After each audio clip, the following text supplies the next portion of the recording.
Hey, Cinnamon.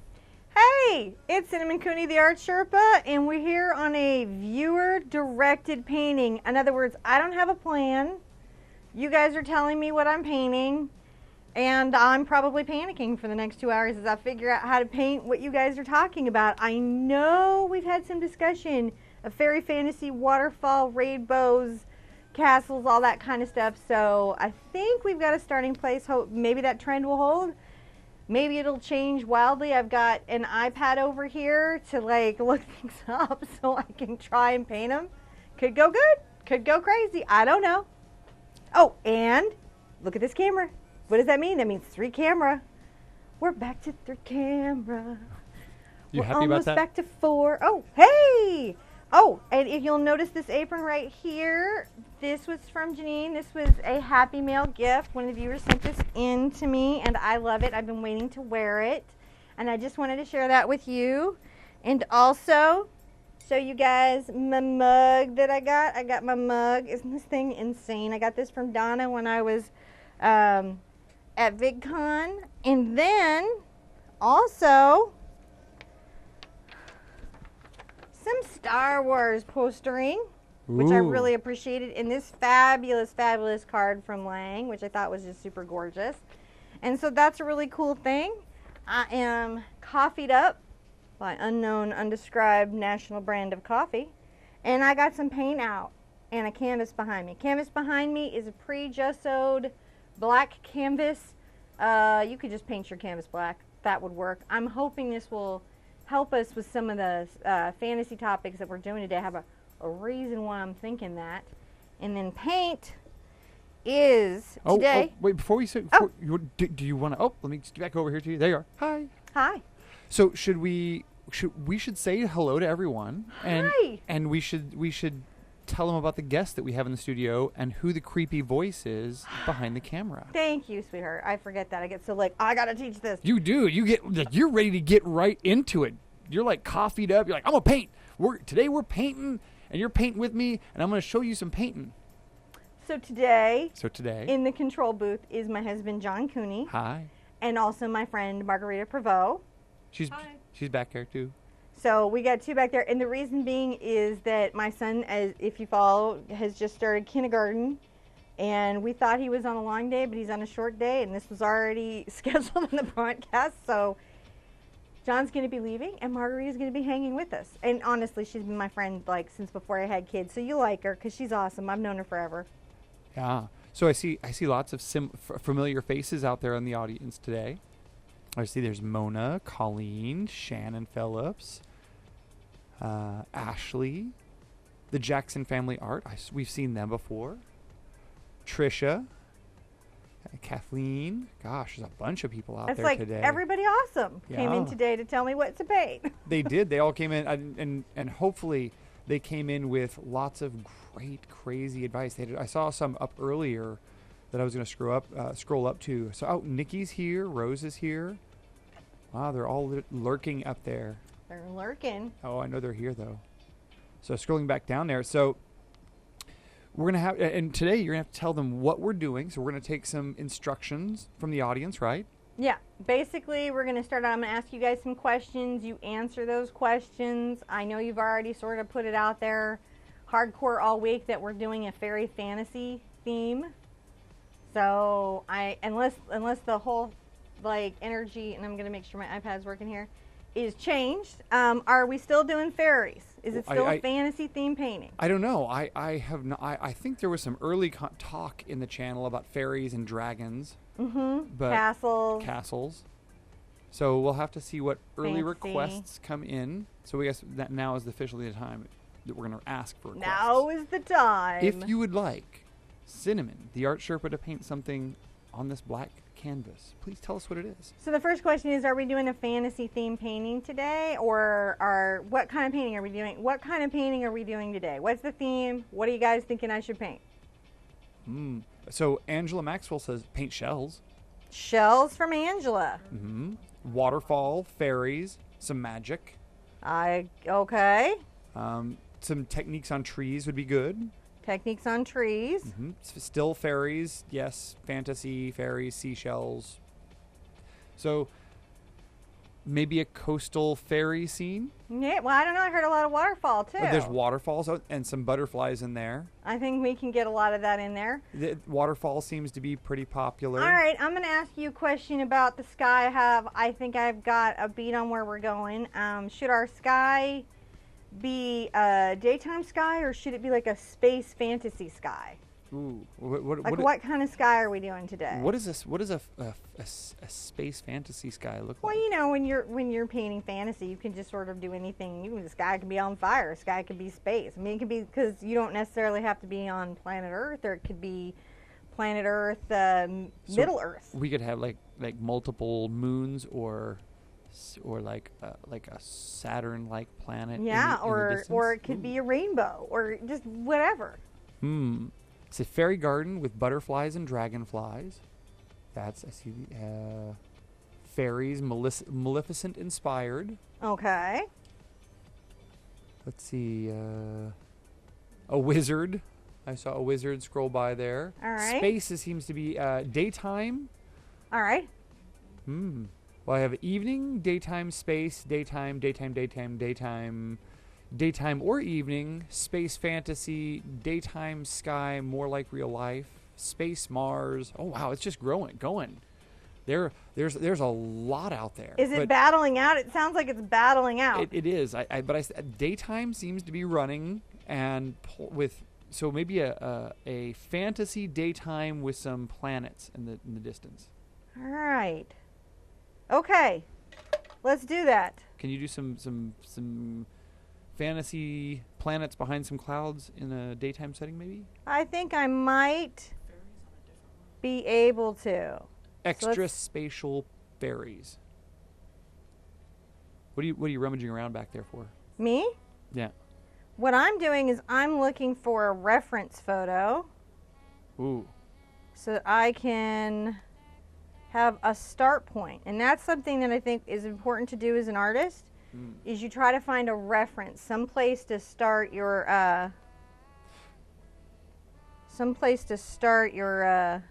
I think there's definitely more leaning towards fantasy than space fantasy out here. Okay. All right. Well, then let's. So maybe 2 moons might be the extent of the space fantasy that they would want to see, but definitely fairy, waterfall, some reflecting water, maybe some trees seem to be the overall theme. All right, I've got that. I think I got it. You think you got that? I think I got something. Okay. I think I got something. Little kidnapping going on, but I think overall I got something. Oh, you're okay. Yeah. Are we good with do we feel good about waterfalls and castles? I imagine I can't imagine anyone saying no castles, Cinnamon. We want hovels. Hovels are great. Hovels, lean-tos, and tents. All right. So what I'm going to do is I'm going to kind of think out my little space here, right? Okay. And I don't want to paint like sky through my whole thing, so I'm going to create some confines. I'm going to say I think that there's a little mountain here. Okay. And then I'm going to do this little wandering sort of space, which I'm going to ignore later, but I'm going to say that this is a top of a line here. Everything down here is going to get crazy, but right now let's start getting our sky in. All right, and I'm going to get a filbert, a 1-inch filbert. Now, what makes a filbert a filbert? It's rounded.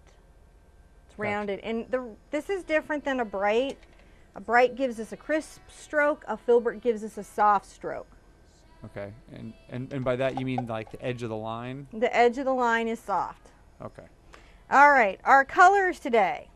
Phthalo blue, Dog's in purple, cad yellow, medium, cad red medium, burnt sienna, and because I didn't know what you guys were going to do to me, I put out one of my favorite colors, which is nickel azo gold. Just because I didn't know how weird it was going to get, and sometimes this helps me when things go strange. And Mars black and titanium white, and I probably could have put out some zinc, but I did not. Now, before you go dipping in the palette, could you push that away from you by about 1 inch? There you go. They can see that a little better. All right, so I'm going to do the usual. Going to take a little burnt sienna over to my phthalo. Got a scotch of white. And we're going to start just getting a sky going in. And I gray out my blue, right? And I want this quite dark because grayed out so that I can pull it to a lighter color as we're getting down. And it's very interesting because I've got this black canvas behind, but we're going to brighten this up as we go. And we might even do some gold or effect here as we work down. Now I'm letting the color brighten as I lighten.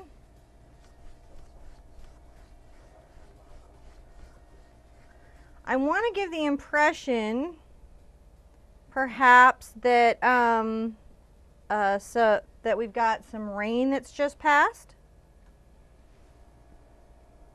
So I'm sort of following this. Now I'm not going to totally respect my tree line. I just, because the trees are going to come back up into here and they're going to do a thing. And I want to let everyone know that if you get hue on the CAD colors, you'll save a lot of money. You can get hue and it'll work if that's a place that, you know, you're needing to do that.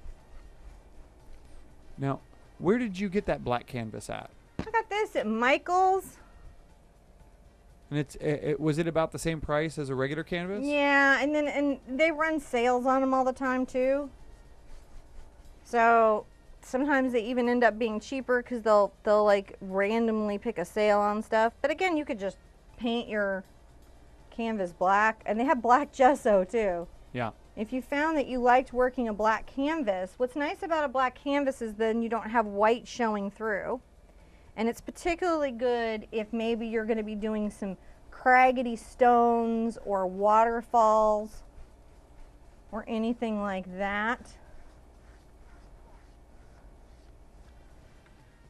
And then I'm going to come here while that's drying. How's everybody doing this week? I'm kind of curious. We're all going over there for some reference pictures. Always. So you can paint what you can see, right? And I want to make sure that I've got something that I'm looking at. So I want to lighten this a bit. And I'm going to take a little of my, this is going to surprise everybody, take a little of my burnt sienna and a little of my dogs in purple. Now we've done this sort of in backgrounds on the fox before. I'm going to come over to my white. And I'm going to take that up a little bit. While my paint is still wet, it'll work even if it's not, but while my paint is still wet.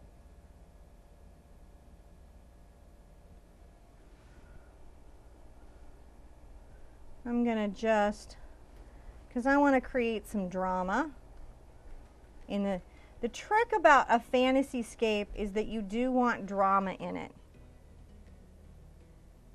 All right, I'm going to get a little stronger with this.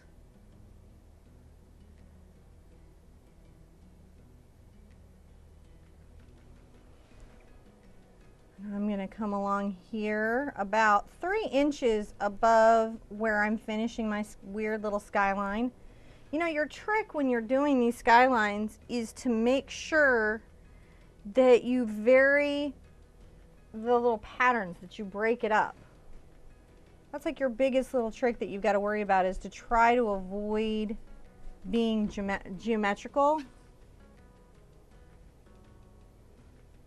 It's looking really good. So we're just getting those colors in, because that's going to set off this crazy cool thing we are about to do. And we gotta, oh, don't go away on me, iPad. So everyone was saying they really like the blue that's out there. Yeah. And I think that inspired a question from Dottie Jen.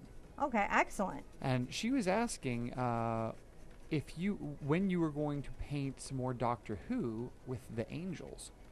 Oh, goodness. Well, I'll tell you what. I'm thinking that we need some Doctor Who glow party. Ah, that would be pretty good. So I worked some brown in there into that purple, some of that burnt sienna. And so there's these purples. It's got a little blue. I'm going to retire Mr. Brush here for a second, and I'm going to get out my trusty half angle brush. So on Doctor Who, though, while we're at it, because I'm going to have a little sip of coffee, I'm clearly raring to go today. Yes, Doctor Who will continue. Doctor Who will always continue. I will be here for every regeneration of the Doctor, and if I can get over my incredible, intense fear of angels, I'm painting them. Probably on a glow party, but they freak me out a lot. That's my Doctor Who monster I'm actually scared of. See, now we're going to have to get some tally lights going because we have enough cameras that you can't see which one's on now. So you don't know where the camera is, do you? No, I don't. All right. I'm going to do I'm going to darken along this upper line of this little bank here.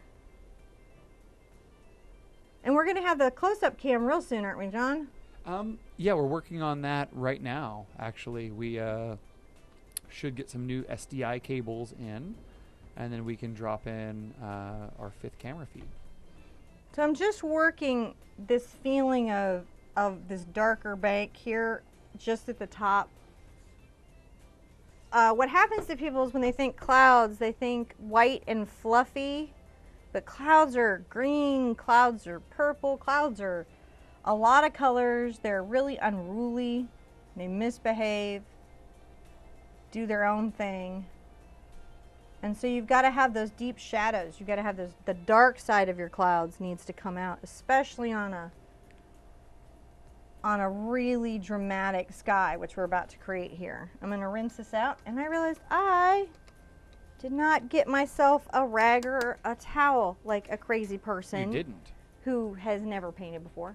Never. Luckily, you just throw things over the wall at you. Or I threw it on the ground. I could do that. I could throw it on the ground. And I could look at a camera right there and have John not see that I'm looking at a camera right there. I wouldn't see it? Well, I was right there. Which I was on. No, you weren't. I was. No. You're just making that up. We're going to see what the viewers say if I was on you or not. But there is some interesting requests happening. Your sky is inspirational there. Okay. So some Walking Dead and American Horror Story. American Horror Story. I thought that might get you. Well, that's taken a weird turn. All right, so I've got this bright orange. I'm coming along this edge here. Paint is wet. Now, it's very interesting. A little bit of what I'm doing here is not dissimilar to what happens with oil painters in that because my paint is wet into wet, it will blend.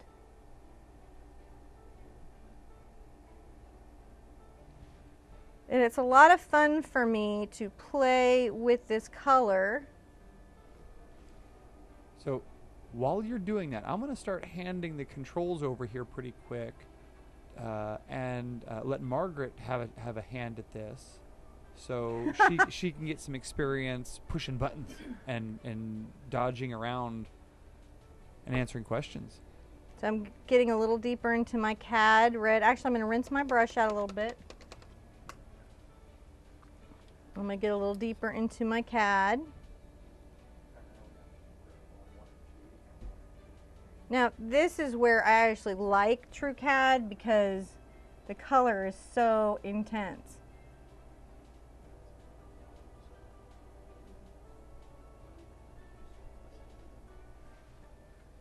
So it's a lot of fun, other than trying to keep my iPad from not abandoning me. You know how they want to do, they want to time out. And I may need to let this dry a little bit, and then I'll come back and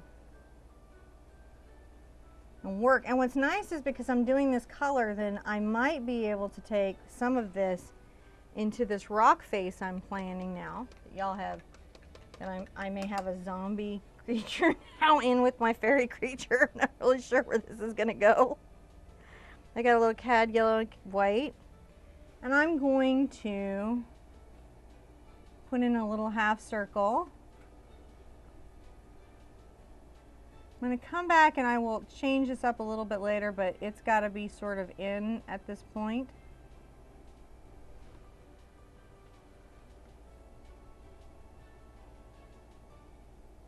Let's put that in. It's pretty. Just working that idea in. Sometimes you're just working an idea in. Go back, and then I'm going to come back up. And I think we're going to do some really fun stuff, because, and I'm just going to sketch some ideas in so that I have a world to put all these suggestions, these fabulous suggestions you guys are giving me into. I know I've got this down here.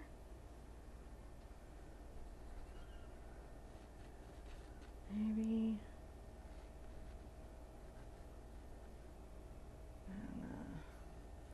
Something here. I think I just want to know I've got a structure happening here, kind of into a cliff face.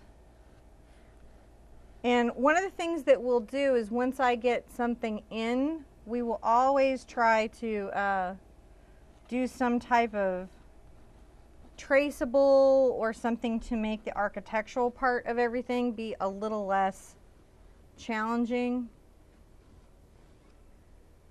And what I'm trying to do is I'm trying to block in, what I'm trying to do is I'm trying to create, through my imagination, millions of years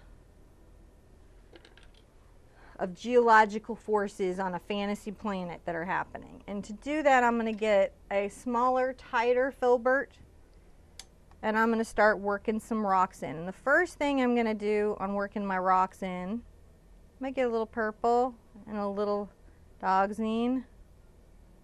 Now, Cinnamon? Yeah. I'm passing the mic over here to Margaret. Okay. And are you off to go pick up spiders? Not too long, and she's gonna start taking some more requests to fill this painting up. Because wait, isn't it at 150 you're picking him up? Not 1250. It is. Okay. But she needs to have some experience back here, so I'm gonna let her go. Okay. And but you're going awfully wild on your own there. We need to take some more requests to fill that picture in, I think. All right, well, no, because I'm trying to get the waterfalls in. Oh. That were asked for. Okay. I'm just trying to get the waterfalls in that were asked for. Waterfalls require a certain world. So I'm putting in some of this brown, and actually, would you do me a favor? I thought I grabbed yellow oxide, yellow ochre. No, that's medium. So I'm definitely going to want some. I could make something that looked like yellow ochre, but I didn't, I didn't get it, so. For future Not reference, yellow ochre oxide. Yeah. For future reference, though, we do have a lot of Game of Thrones fans that are hinting at that for a future project. Oh, I'm not saying I can't put in. What happened to the cap? I don't know. Find the cap and replace it because it just squeezed out everywhere. Just like, what are you doing? So with rocks, I want to go deeper first. I'm going to get some blue here. Rocks are actually quite a lot of fun to do. And that's the other reason that it's nice to have black underneath. I'm going to scrumble. I'm going to scrumble. And we love scrumbling. Scrumbling is like scribbling in paint, and it's always fun.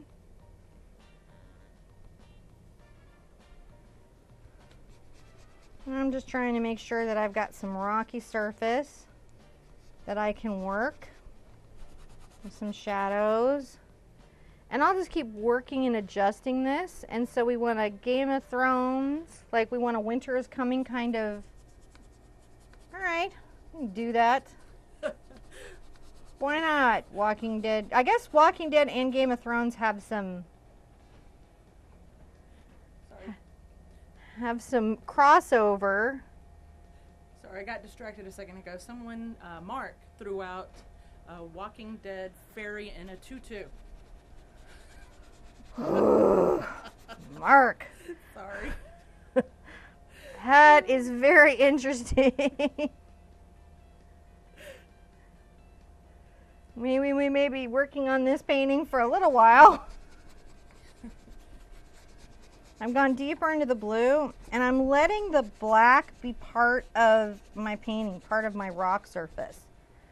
And that's why I actually was like, sometimes I like working with a black paint, pre-painted canvas, because it does take out some of the more challenging work for me. And in painting, sometimes it's just letting the canvas work for you a little bit.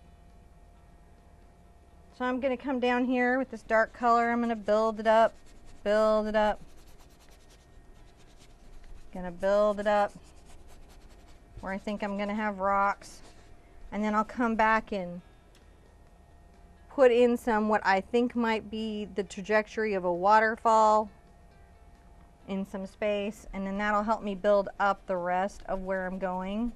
I'm gonna push this purple up into here. I'm about midway. I'm all working the center point of my canvas.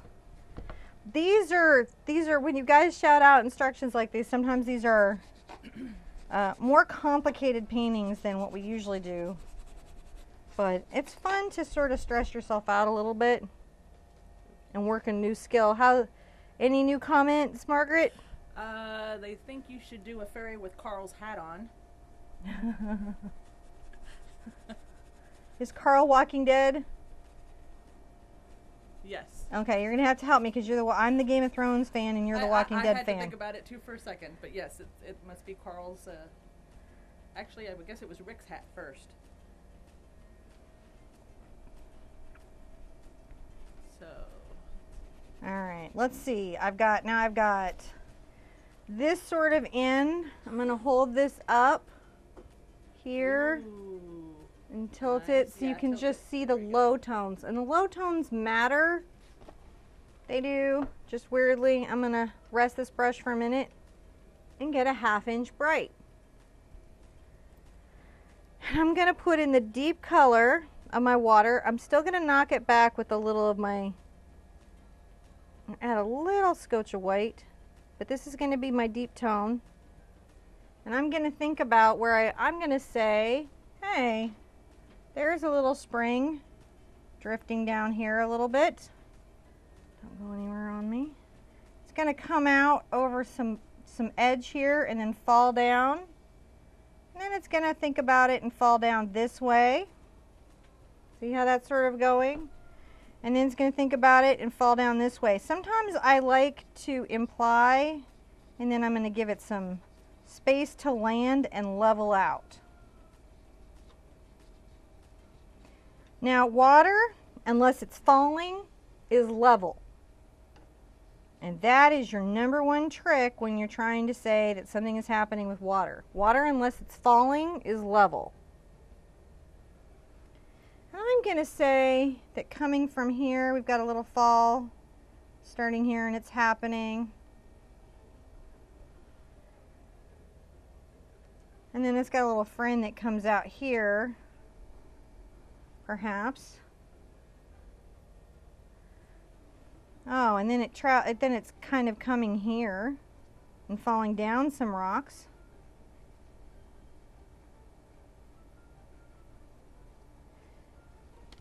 And I'm spreading that out. And it's just about finding, can you guys see that in the camera, this bright blue?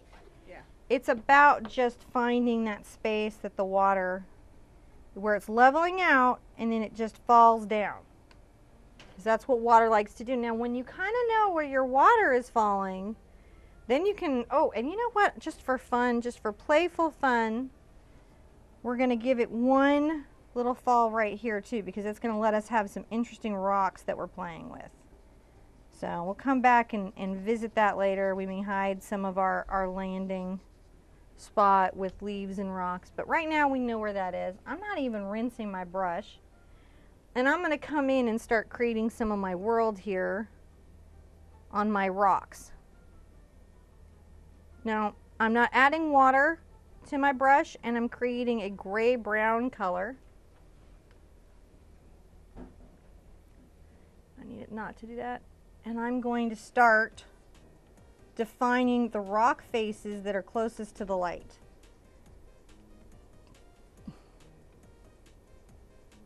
I'm going to break up that pattern. There is no right or wrong here, interestingly enough. Your rock could have been through earthquakes.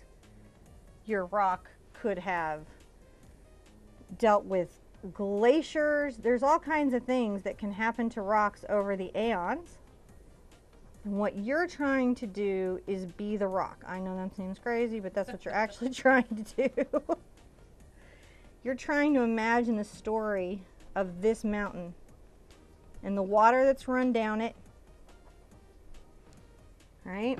See the rock, be the rock. See the rock, be the rock. And I'm going to even play, I'm going to go back into this, pop this up, and then I'm going to play it here somewhat. Because, you know, if you're going to have zombies invading a fantasy castle kingdom in Game of Thrones, then I suppose, you know, it ought to be idyllic, because winter is coming and Carl has a hat. And we did have a request for a zombie coming up out of the ground near the castle. All right, it's happening. The castle's now being, this has gone a very dark direction. The castle is being invaded by the undead, but we have to give them a nice space. We might be here a minute, but we'll get there. So I'm just trying to create different little faces that this lighter color is thinking about.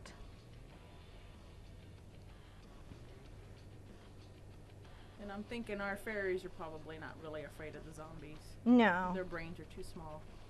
Yeah, I'm thinking, yeah, I might actually do some fairy work. We're going to just get this little rock in here. Happy little rocks. Happy, well, the rocks don't care about the zombies. Rocks are just very unconcerned about that whole set of problems. People in this building here are real concerned. All right, and I guess we should, you know, we'll fly a flag from it. Where do we think this building is? Is it, where in Game of Thrones is it? I don't know.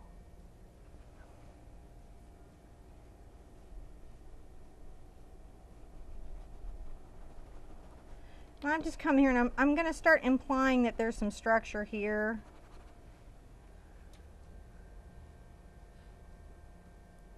Lara says, hi, Cinnamon. Hi. From North Carolina. North Carolina.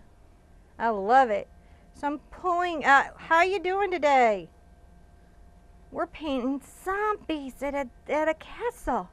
Yes, we are. Happy little castle. And it's got zombie hordes coming because winter's coming. That's what's happening. I'm pulling some of these lines down because it'll imply that the rock has a different shape. We don't actually have a tremendous amount of work we have to do for our rock, interestingly enough. But what we have to do, we do have to do. We have to give it highlights. We have to give it shape. We have to have a little bit of fun. Margaret's now knowing what John goes through all the time when I move back and forth to the palette. She's like, stop doing it. Yeah, it's a little nerve-wracking here, so bear with me, folks, if Yeah, I'm not quite as prolific as John or as sexy sounding either, so sorry.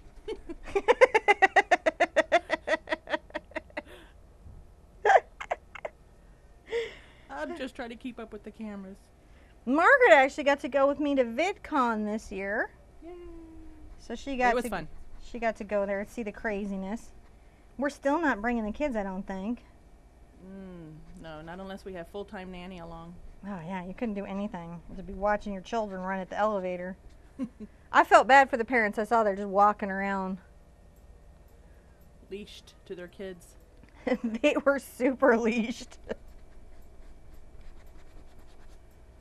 So I'm just trying to add some little highlights in my rock. Just trying to tell a little rock story. So we're still going to do a few fairies and dragonflies because I think we have some worried viewers. Are we going to see them? Yeah, I mean, at this point, given the scale, they're going to be in there, and then there's going to be little zombies. We're going to get a little bit of everybody's in there. I mean, we did manage to get the spaceship attacking, you know, the dragon, so I guess just hang in or check back because I'll be, be at it for a minute. Now, one of the tricks that I'm going to do is I'm going to make sure I have some of this brown worked into my water because it would reflect. Brown water? Mm-hmm. It just Lake would. Houston? It just, yes, just like Lake Houston. And I'm going to get into my scrumbly, one of my favorite beat up brushes, but this is just a stiff round. You could probably also do this. You could work this with a 1/2 inch angle as well.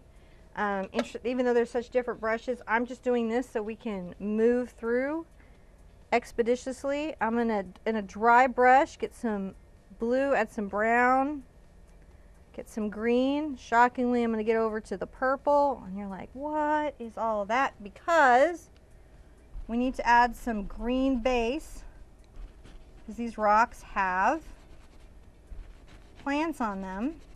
There's moss, there's green afoot. When you get a chance, you might want to tilt that to the camera a little bit to pick up the color.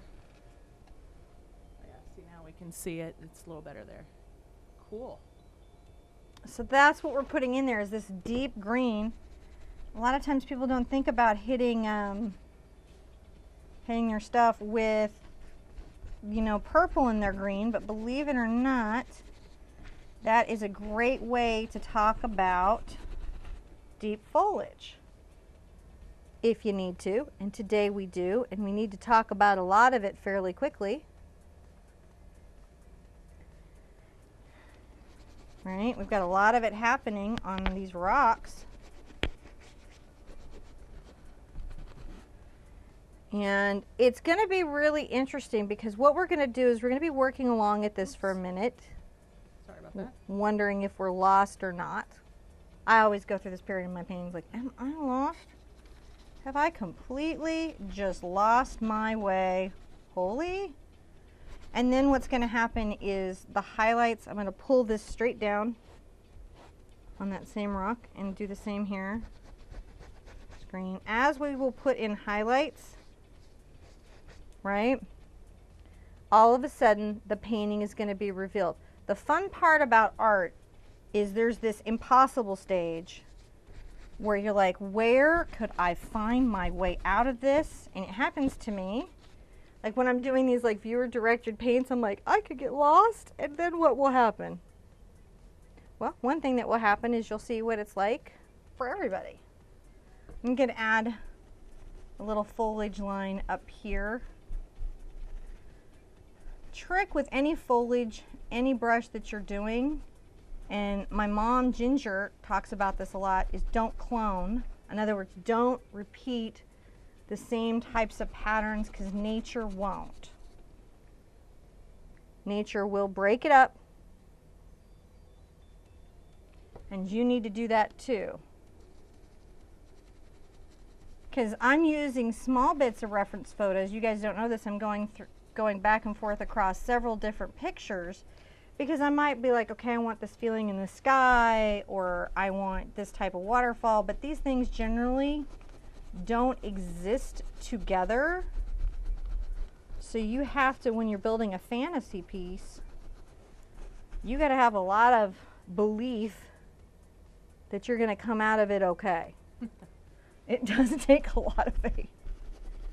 But see this little green that comes in, it's amazing. You can start to see this world form. Yeah.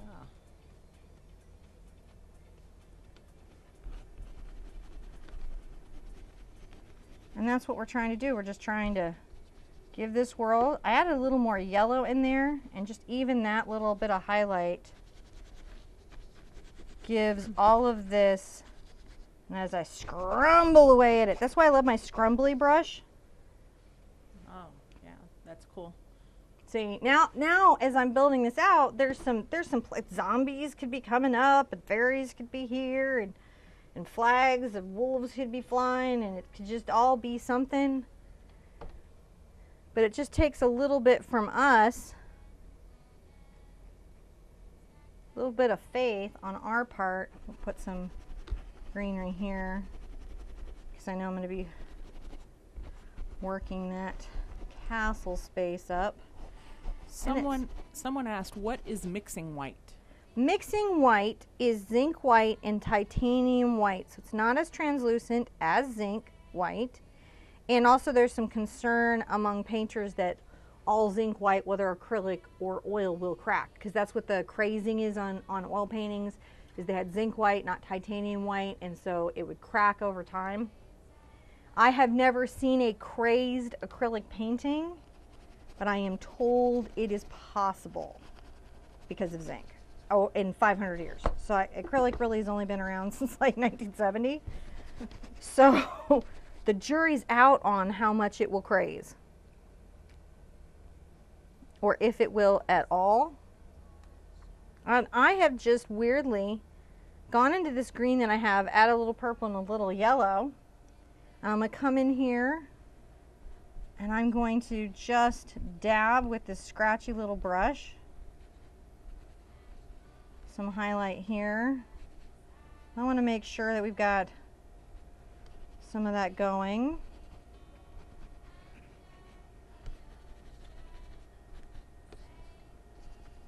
A little bit up into the trees.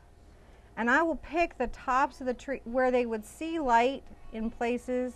I won't hit them all, but I'll want some highlights in there, just highlighting the tops and the space. And these trees are happy in spite of the zombies. I'm adding some green here and mossing this up. They're being bathed in beautiful moonlight. Yeah, they're okay. They're happy. And I'll come back and get my waterfall back in. I just want to make sure I have a nice moss. Another moss color you might not think of is red and yellow ochre.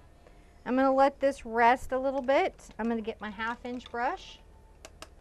And I'm going to come back up into my sky and work a couple things out. Go back into that. Work down here to find that little guy again. Alright. So I'm going to get back into my cad red and my cad yellow, making quite a bright orange. And I'm going to make sure that I have some very bright and vibrant color here. I'm going to even come around my little sun shape a little bit with it, and then under here. I'm just trying to make sure that I'm getting that highlight. I'm going to get a little more cad yellow onto it. And interestingly enough, I'm going to just on a couple places on my little hill, give some of this, while I've got it, cad yellow reflection, where it might, you know, even in the trees a little bit, where it might be at, just a couple places. Just catching, Steph is just catching some of the sunset light, because it'll do that, rocks will do that. Catch a little of the sunset. And I'm not consistent about it because I want just some of the fire to happen on that hill. You know, it doesn't take like a whole lot. And you can come back in with just a little bit of your straight cad just to strengthen up your sun if you want to. I'm not going to paint it over the whole sun. I'm going to keep it to the left side and bring it down. Nice. Yeah, see? And you'll notice, like, even on my little paint, I'll hit with some yellow highlights too. Even on my paint, again, as always, I don't mix a lot.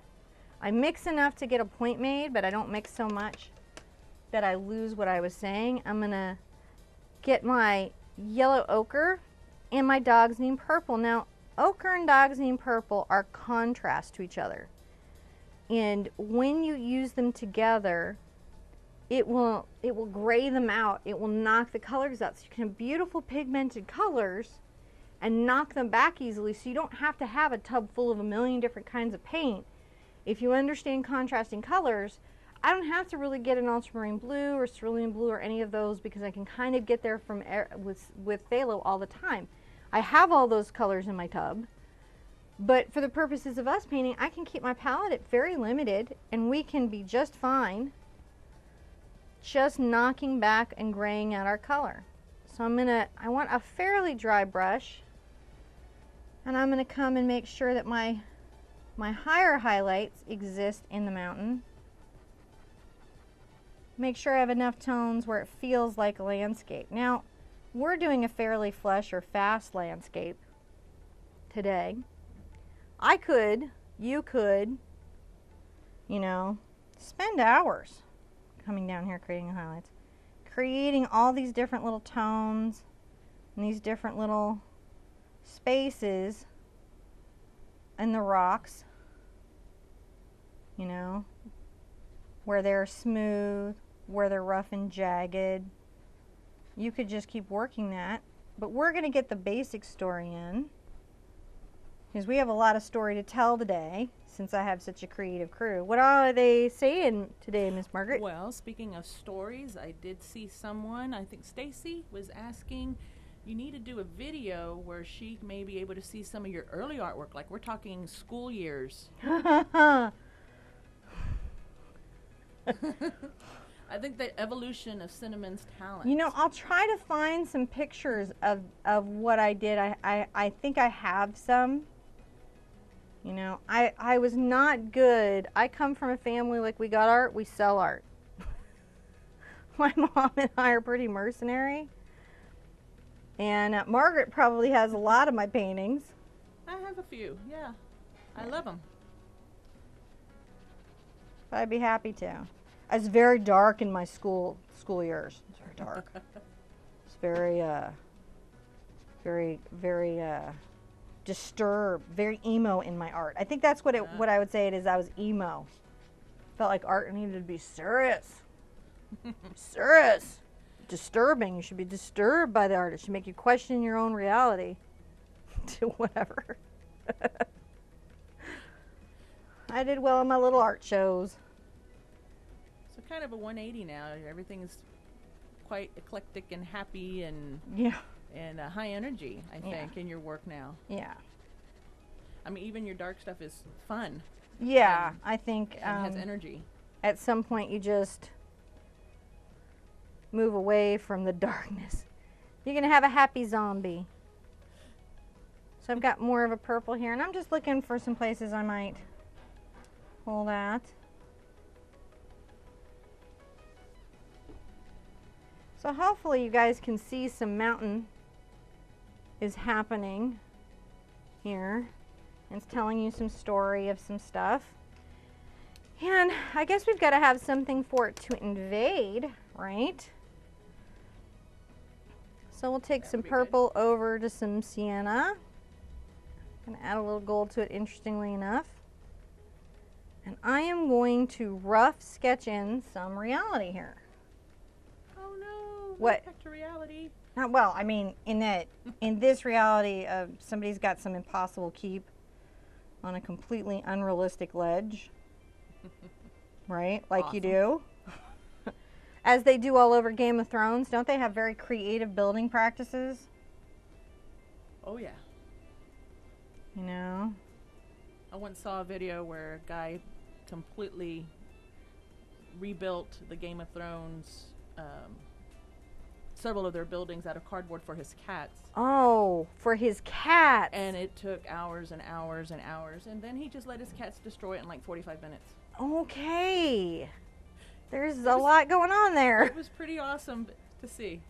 But I would be kind of like, no, not for the cats. Yep. So my towers here, I'm making them wider at the bottom. I'm pretending, I had a little architecture in art school, so I'm not really great at it, but I remember these little round structures need to be wider at the bottom than at the top, like they do. And I'm going to create a little buttress point here and And I'll roof this sucker up. Not really sure where I'm going with it, to be honest. Kind of fabricating it like you do when you're doing world building. You know, artists are world builders as much as writers. We have as much world building issues, especially if we're in the fantasy genre. Successful fantasy paintings have quite a lot of world building to them. They're not just created in a vacuum. And I think I'll imply that there's a wall structure between these two pieces here, like you might have. I'm just kind of trying to say what there is. I'm thinking of St. Guillaume. I'm going to make this dark here, and I may make this darker where the waterfall is coming out, because I think I want this to be somewhat of a sort of walking structure. Woo, this is hard, guys. Yeah. You know, and then I think that I want, maybe back here I'm going to imply some type of wall, and I'll give it some windows. So there's some type of fort or something that's happening here. I'm not really sure what. And maybe I'll... Not sure what you're giving birth to yet, huh? I'm not really sure. This happens to me all the time, guys. Like, I don't even know what I was thinking, but I'm in it. So what I generally have to do is I'm like, all right, do I think I can get out of this? Yeah, I can probably get out of this in some way. I can fabricate something here that will get me through it, and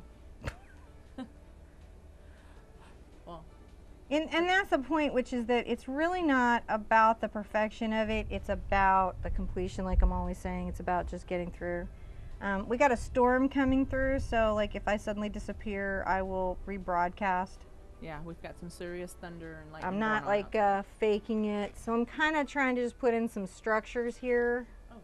That looks great. It's really standing out now. Yeah, something for the zombies to feel like they've got to come after, and then we'll kind of just try to. I think what we'll try to do is. And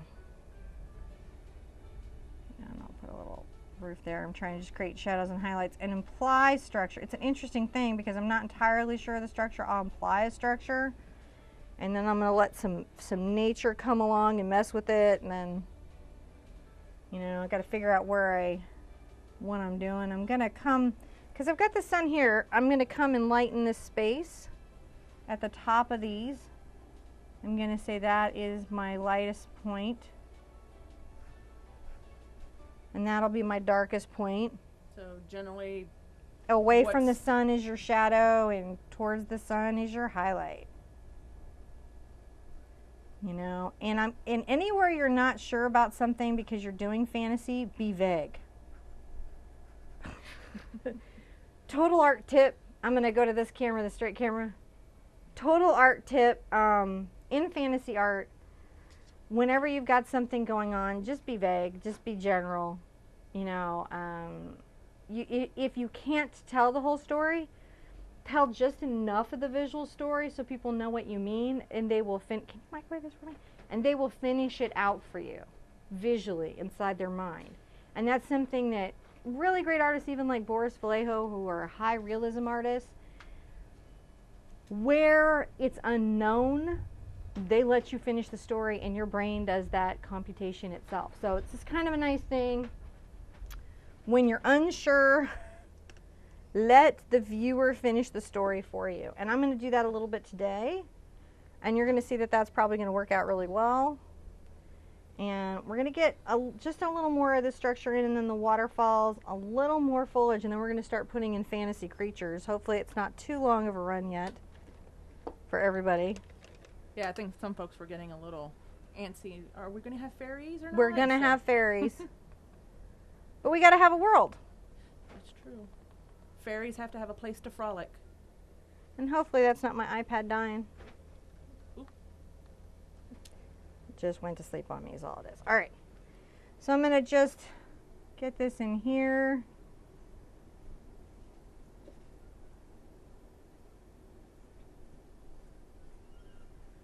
You know, get a little bit of this in here.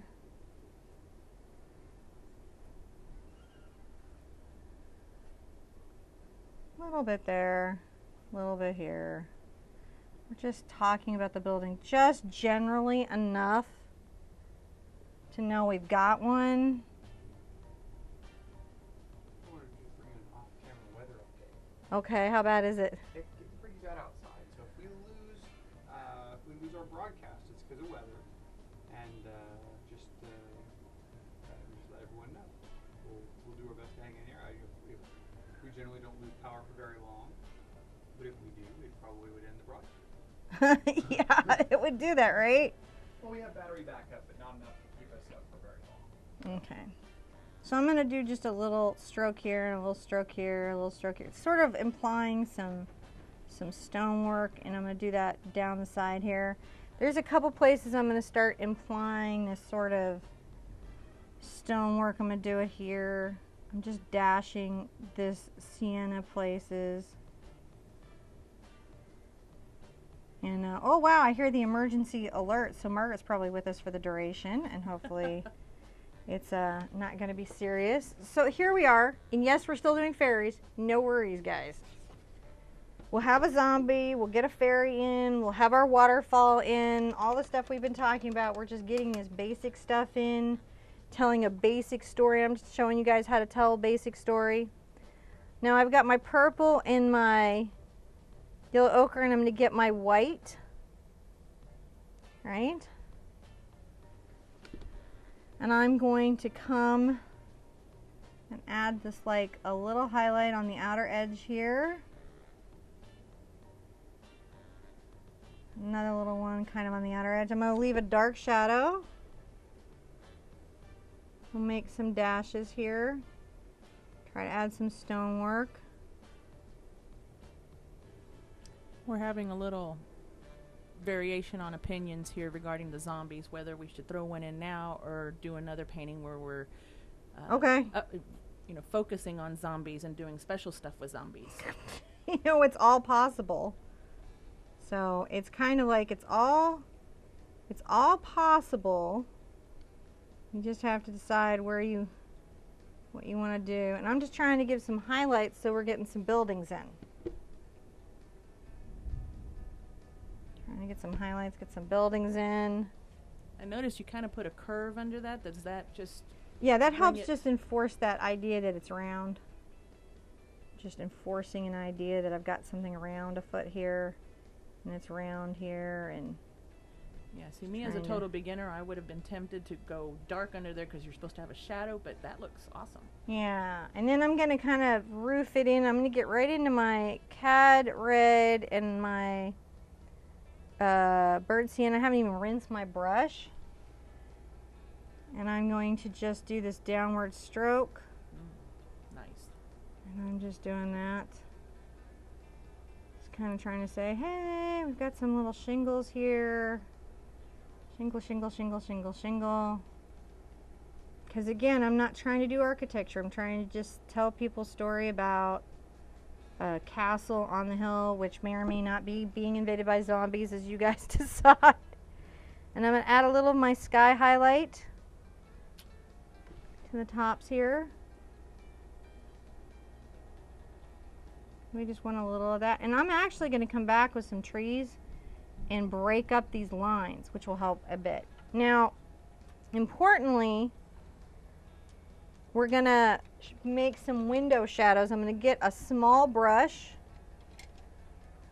I'm going to get my black and get it into my brown. I don't want it all the way up my brush, and pick some up on the tip. And I'm going to just place some windows here and there.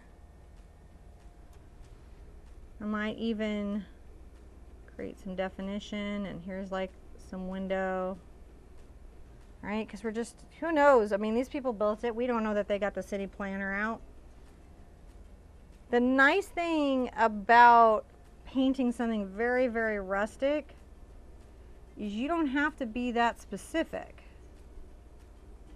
right? You don't have to be that together. You just have to kind of feel like you could tell a story,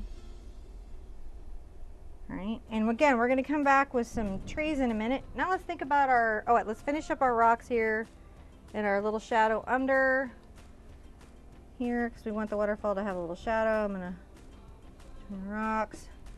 I'm going to get some of my yellow ochre here, create a little bit of a highlight on these little stones.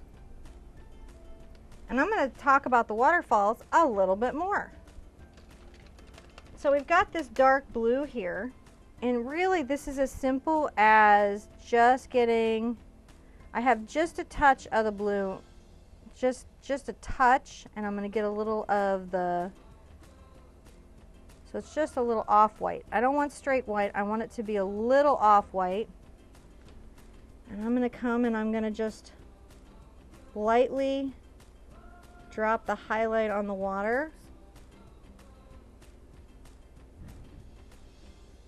It's just about dry brushing. I want these low lights.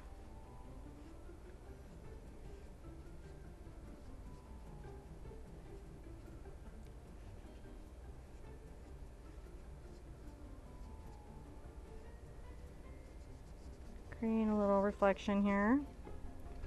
And then the same thing here. I'm just going to drop this little bit of the white here.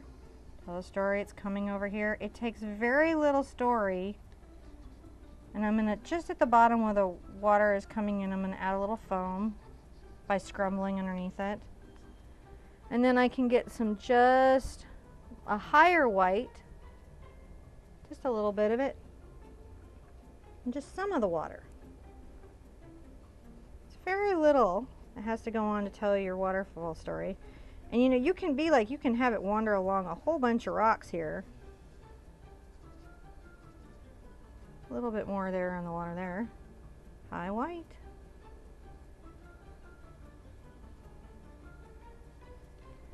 And there, you've got some waterfall coming off of this crazy castle that we've just thrown in, because you guys were like, fantasy art, let's do it. So now, while I'm getting in the finishing of the bushes and the trees, I would love if you guys would think about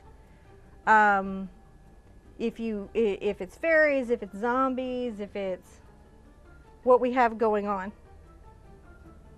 So whatever the comments are saying, because I know I'm committed to some fairy. Yes. And they love the waterfall. Woohoo!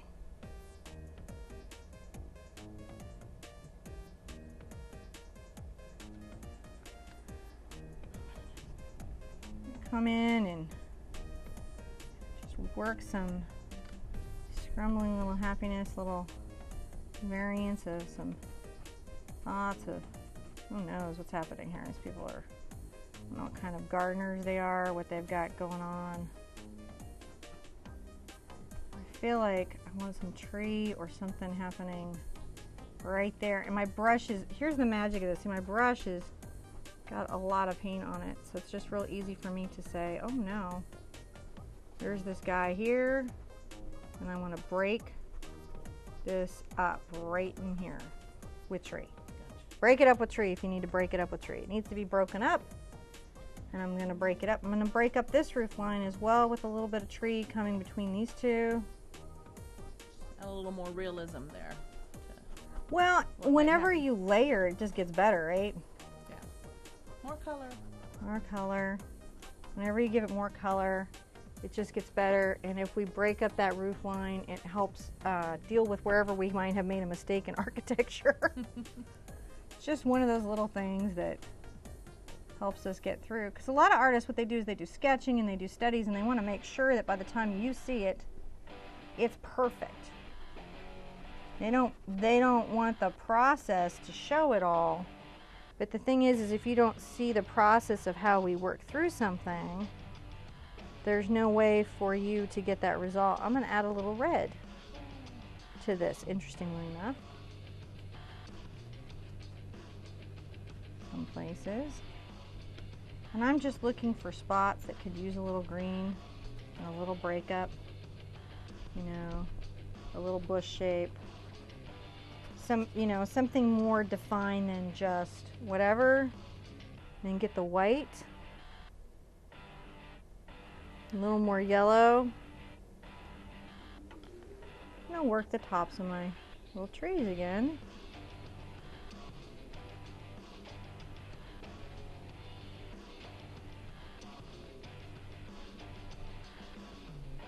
Just breaking it up. Just telling a little. Just breaking it up. All I'm doing. And are we fairies? Are we like? Definitely fairies. All right.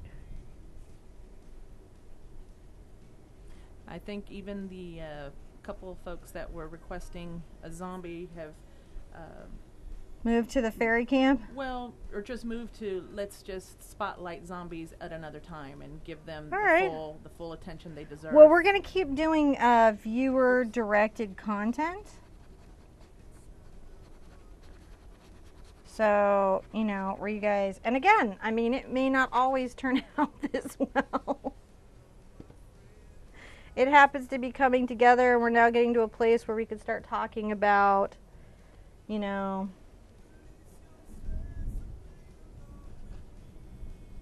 well, it's starting to come to life and, Yeah. and brighten up and have it's starting to become a painting that we can, you know, relate to. I did some orange there, and I'm gonna come in and it's a surprising thing you might not think, but I'm gonna add that around some places.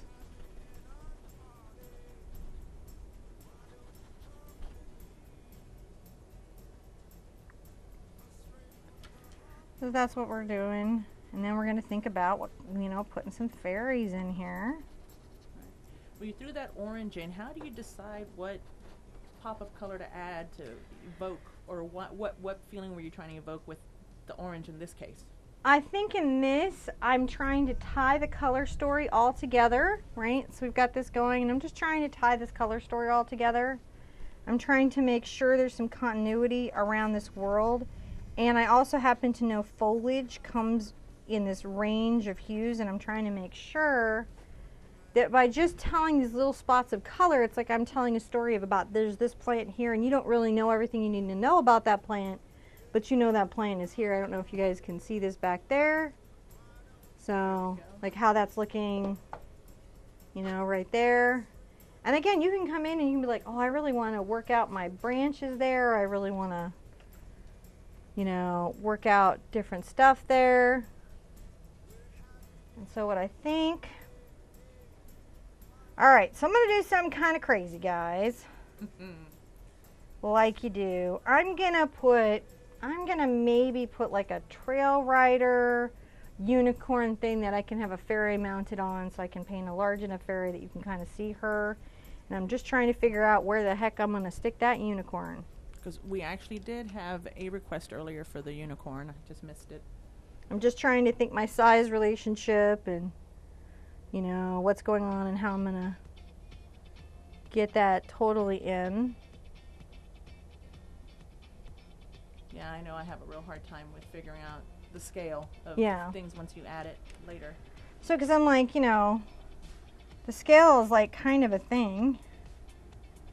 So it's easiest for me to put in the unicorn, and then I have to figure out what part of the trail do I feel like, you know, are they on? Where are they at? Are they going down to the water? Where are they at? Because the further away from the buildings I get them, the bigger I'm allowed to have them. And what I may have to do is define their world below their feet a little bit. And how do you do that? So what I'll do is I'll sketch in my unicorn, right, which is going to be, I'm going to put this body in, I'm going to get some haunches and I'm going to get some hindquarters and some shoulders in there. Right? That's what I'm going to do, is I'm going to get the major anatomy substructure of the unicorn in, and I'm going to say, all right, well, we know that he might be trying to come down to the water, right? And I'm looking for a little spot for him to have like a place to have a leg. And then I know, like, if he's body is up like that. He's got to counterbalance his head this way. So I'm kind of gesture sketching him in, is how I'm doing it. I'm taking what I know about horses. I know a lot about horses visually. So if he'd have to counterbalance his walk in. So I'm going to say, all right, so here's your head. That would be your neck. These two circles is definitely probably some variance of your head. It really is like that. I'm like, it'll be crazy when he comes in. You'll be like, where'd that horse come from? Where'd that unicorn come from? What? Not entirely sure. And I'm using a fairly small brush. And again, we'll have Chuck do some type of traceable. Because I realize, like, sometimes this type of drawing, which just comes from having drawn something a lot, does not feel that easy. And like, I'm having to decide where I'm going to want a leg, and I'm going to, you know, where I feel like he would be trying to counterbalance himself. Alley God 25 from Scotland says, hello. Hello. Loves your painting. I'm glad. Let's see if the unicorn works out, though. Because, guys, I'm freehanding this. Because, obviously, it's very unlikely that a responsible writer, you know, only a magical writer, would be putting a horse, a unicorn, in this kind of perilous position, you know, for getting a drink of water. They'd probably find, like, a bucket or something up there. But we're going to say that the unicorn has to drink from here. Right? Because it's a magical stream, and that's where they have to replenish themselves. And we'll say that they couldn't really build a trail down here because I know what, because it's sacred. You're not allowed to mess with the land. That's no good. We're getting several requests for dragonflies. All right, there'll be some dragonflies in here. Now, understand, guys, like, because the size of unicorn, they're not going to be big dragonflies. Yeah. Not close-ups. Not close-ups. Oh, but I know I mentioned that to you at one time, too. It'd be cool to do something, a more close-up of a dragonfly, so you can show us how to get an iridescent finish or iridescent look. Yes. Yeah. And that's that's its own little painting. That's its own little painting event. I'm loving how that unicorn's coming along. Might end up being okay. We'll see. I think we're going to end up with the leg in the water here. So sometimes when you're going, you're like, okay, I got this leg here, and I'm thinking it's going to be bent here, and it's going to be this. And then remember, you can put plants in, which I'm sure I'll be doing, to adjust for positioning and length and size and Foliage, flage, yeah, camouflage foliage. yeah, all of that. Right, I mean, it just comes in. So basically we want to say, all right, we've got this. I know he looks kind of crazy right now, but he'll be fine. I'm just trying to decide. And that, it's sort of good for you guys to know that I go through this thing where stuff can look a little crazy. And I have to make decisions knowing that and adjusting.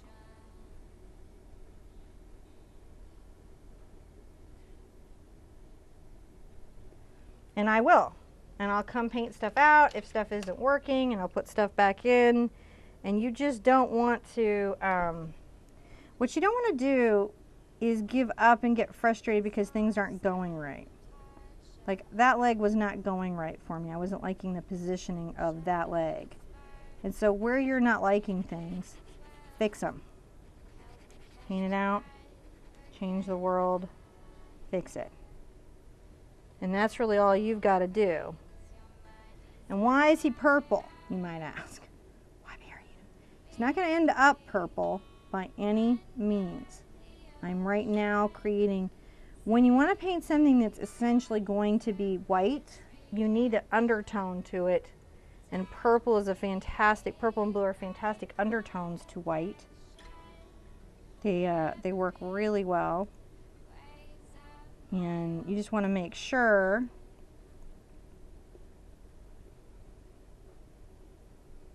like I know this will be a much darker leg, so I want to pull that in. You just want to make sure that you have those dark values in there. And we're going to have, what we're going to do is we're going to get our unicorn in, and then we're going to put a fairy rider on our unicorn. Does that work for everybody? Well, everyone thinks the unicorn is awesome. We'll see. And everyone's requesting fairies, so I can't see how that's a miss there. I think that's a hit. I think we're going to be okay. Yeah. So we get this sort of idea of value and shaping. And then I'm going to get into my detail brushes to refine some things out here.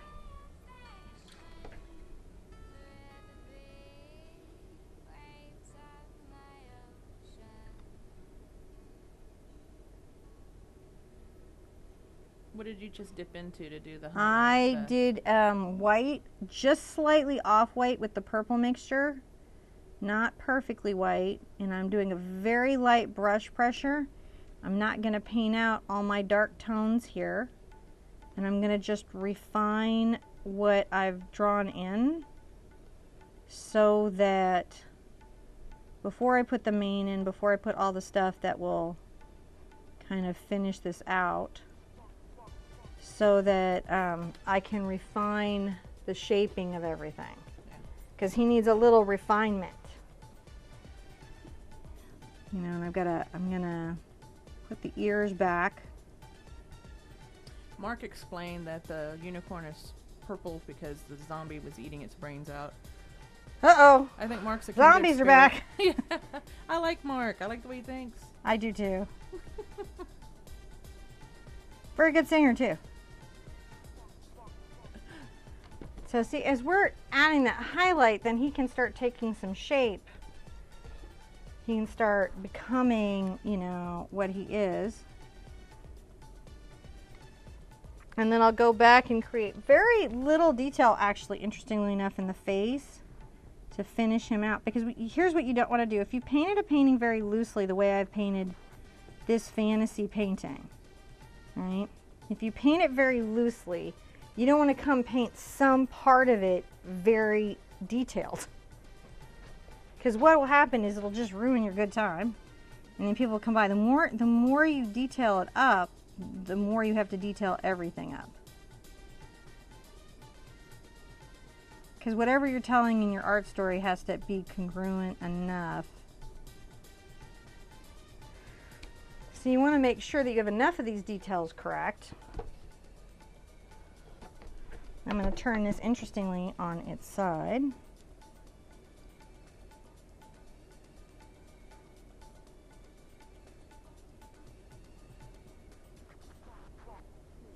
And someone said they wish there was a closer camera, and I know we're working on that.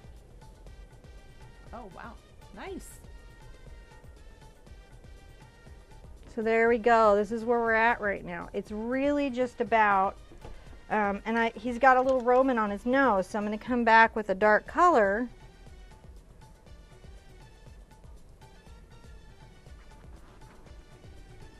And take that out.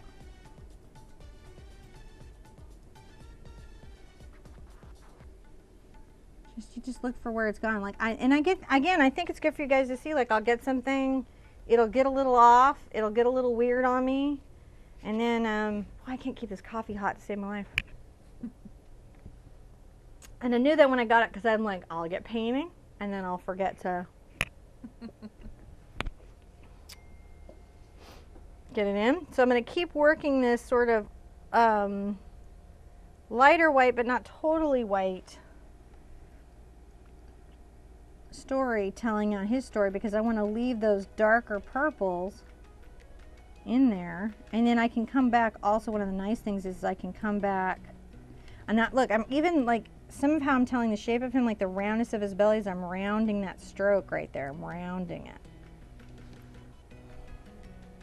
And you know, one of the things I have to encourage you to do is paint above your skill level on occasion. You know, try to paint, have a bunch of successful paintings for sure, where you're painting there, but every once in a while stress out your skill level, stress yourself out as an artist. Sometimes I'll get a daily painting going to do that. As long as you're not like throwing it up on social media where every Yahoo can have an opinion on what you're doing, you know. Though most people are actually pretty nice about art these days. But as long as you're just doing it for yourself, for your own growth, you're gonna find that some of your biggest art growth is where you like get into like uncharted territory. Yeah, I guess you really got to challenge yourself and to grow. Yeah. And I think it's important to do. I'm gonna come over here into the brown. And I might at some point, you know, get a little nostril here. Eye socket. And then I've got to put in his eye, which is a little stressful. And again, the less I work it out sometimes, the better off I'll be. Because if I overwork out this eye here, if I over detail the eye or any part of him, then what happens is then I'm very obligated to the detail of everything, and I don't want to get too obligated to the detail. Right? I want to tell the story, but not tell so much of the story that you know, I've got a problem. And I'm going to add just, and it's minuscule, but I'm going to take my paint and I'm going to very carefully just dab a highlight in that eye. Teeny tiny highlight. Teeny tiny highlight, man. That's all I'm doing. Teeny tiny highlight.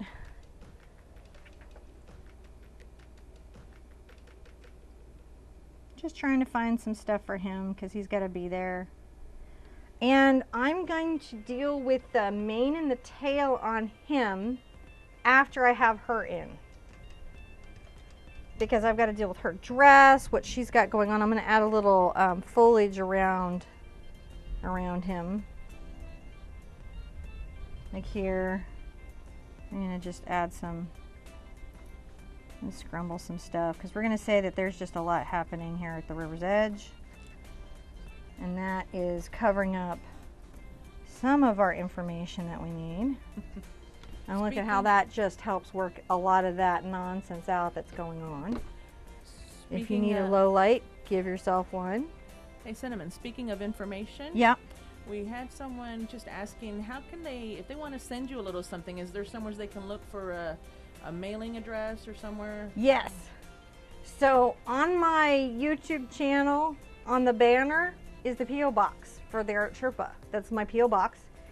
And I also have it on my Facebook page, on both my personal, on the About section. And that is because my husband started an issue with the mail lady. And now, that's where we're at. It's not even like a protection thing. Mm-mm. No. Mm-mm.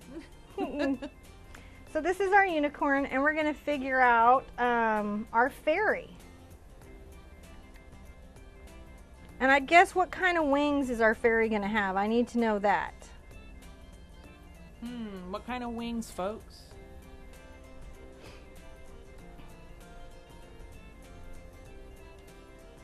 Somewhere. So you can find me somewhere. Yeah.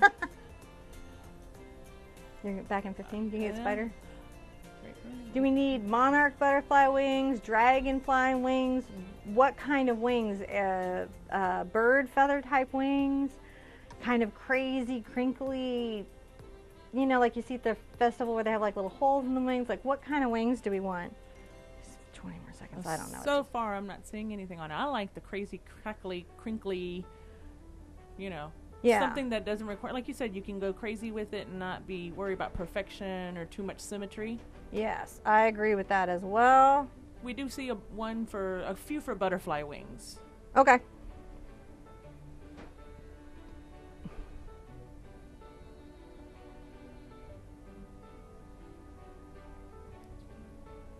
I'm gonna just find something that is engaging and of course, I say pretty wings, but of course they're going to be pretty.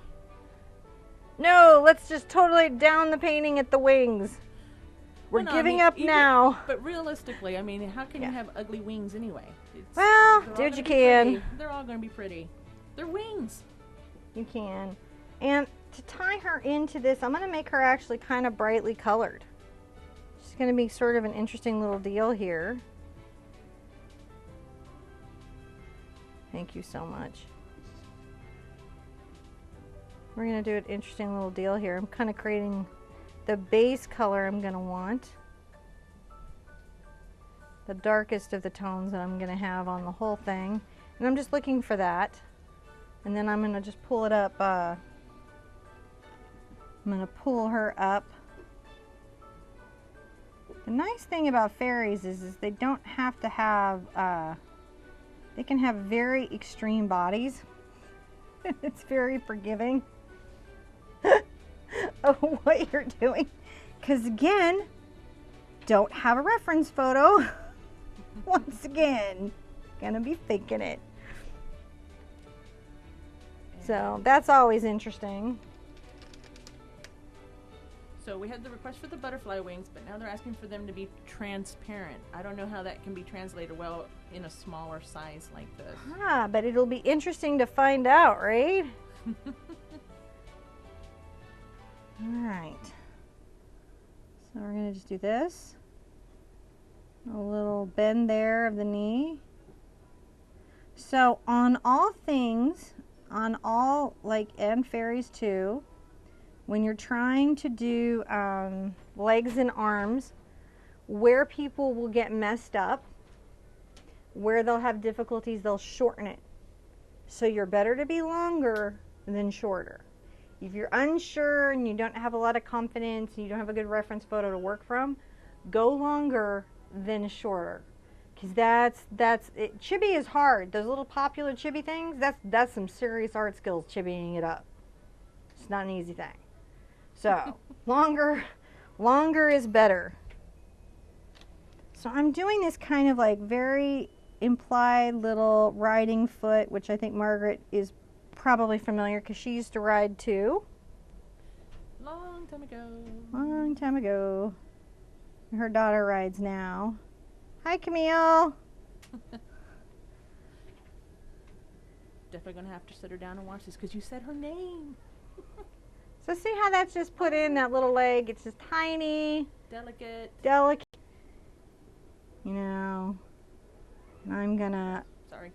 sometimes I'll do a ball up here where the shoulder is, just to feel like I've got a feeling for it. I'm gonna get back into that dark color like what I had on the arm there.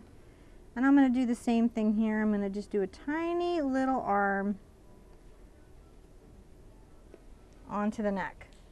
As little as I can get away with and still have it be readable for what it is, that's gonna be the goal. And we have a request to see it a little no. up close. You can hold it up for a second when you're done with this. Do I need to? Yeah, some folks want to see a little closer right now. Oh, no, not that. Gotcha. John was asking me if I could be done in 15 minutes. I was like, no. I was just curious about what our wrapping time was. Somebody we aspire. You guys have to shut down while I'm gone. Actually, probably you'll be back before we're all the way shut down because they want iridescent wings. I don't know how it's going to go. I got to get...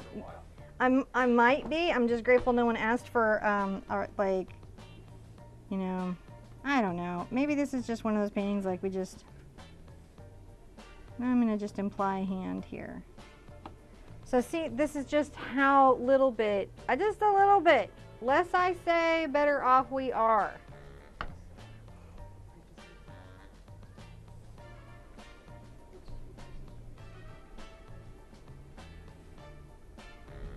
Don't switch there for a second, then we're going to show them something. Okay.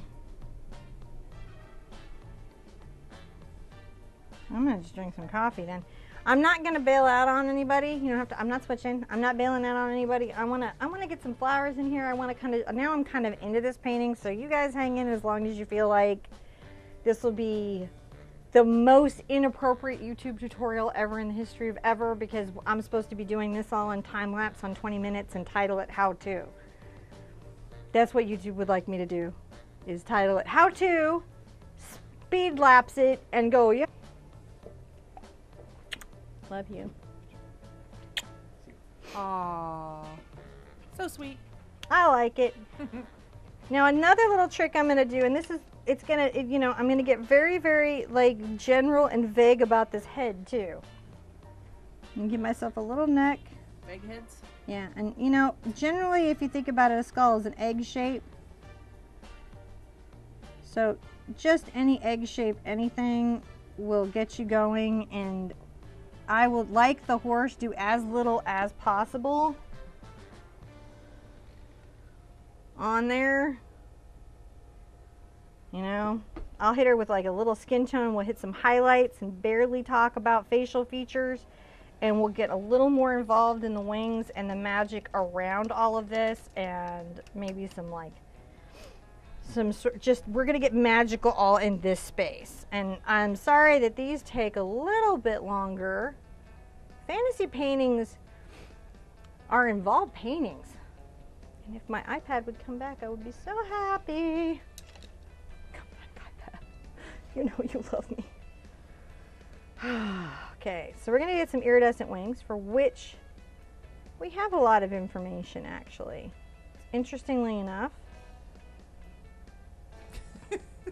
Mark said to tell you that the group voted for Spider-Man on a motorcycle for the next one. is Maricha in there somewhere? I don't know, but he said Causing trouble, Mark. Get Maricha. He did say to watch for your face, and you gave the face, so that was good. Thanks, Mark. Just come on. So what I'm going to do with the iridescent wings here, because that's something I'm going to put in now.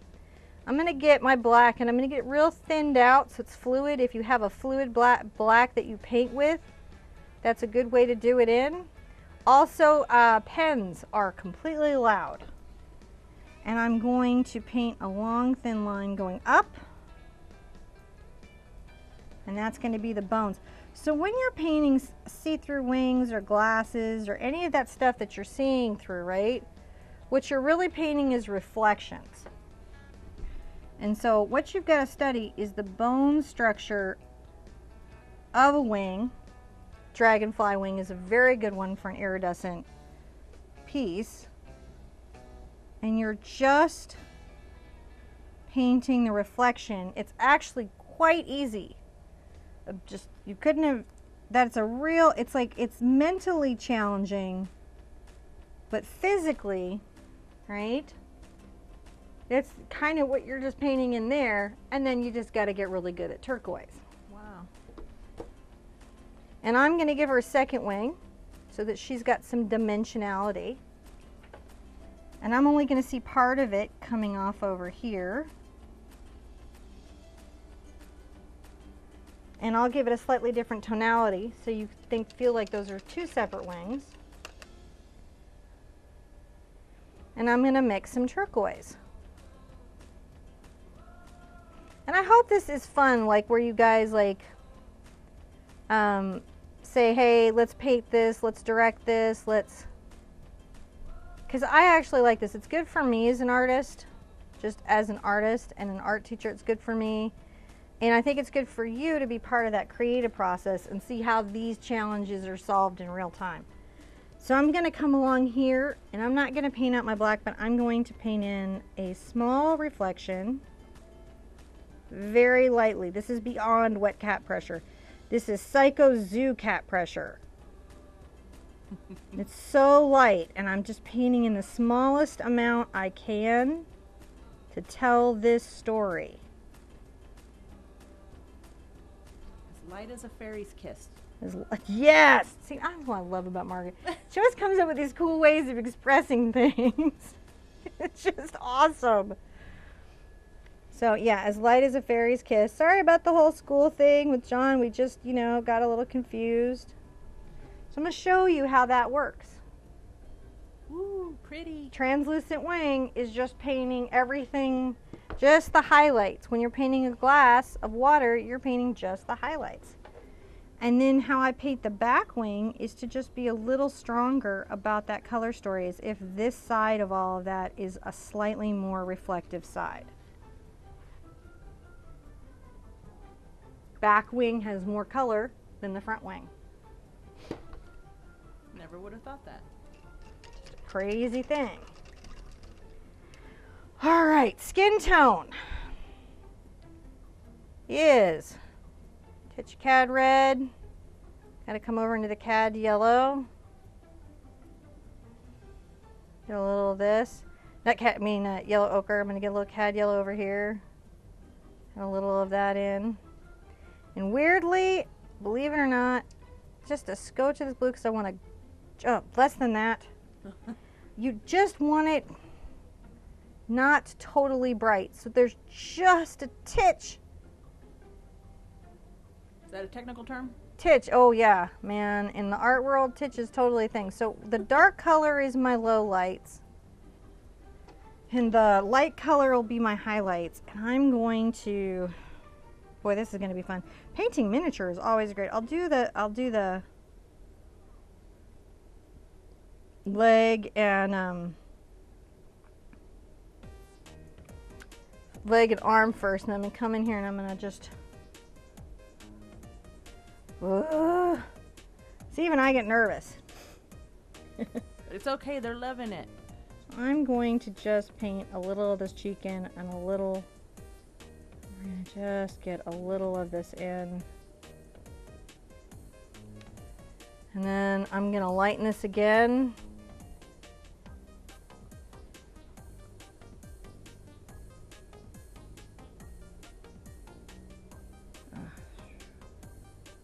Hard to do teeny tiny faces. The less we say, the better. And I will probably have to come in here and. Well, Catherine, Pink Shadows, Rose, Dottie, Moncree, Dallas, Axel, they're all saying they love it, so you're doing good. All right. Well, that's good. Thank you guys for hanging in. I can't believe anybody's still here. So I'm doing a little highlight on my arm. And I'm doing the little highlight on my leg. And I've created a round shape for where the face is going to be. Yeah. Right? That's just where the face is going to be. And I'm not even going to try to address that for a minute until I get my hairline in. And then when I get my hairline in, I'll make a decision about what I'm doing about her face. What's her hair color? Hair color. Red. Sherpa red? Sherpa red. This is all that Margaret did my hair for me. So see all this crazy, Margaret did that. All right, so we're going to do, the low light is going to be the cad red and the purple.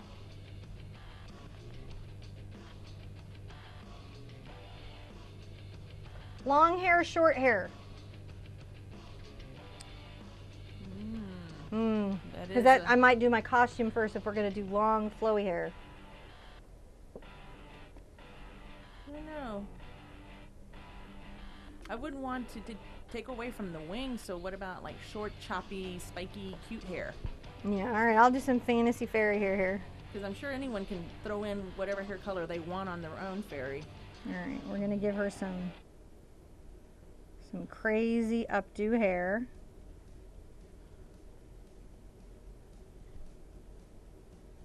If you hadn't, couldn't tell by now, I'm really into the wings. Oh, cool. So she's got some updo stuff happening here.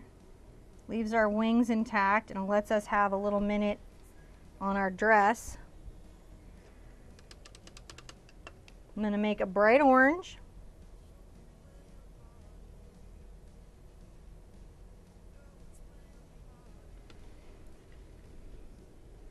And then just tip the hair a little bit.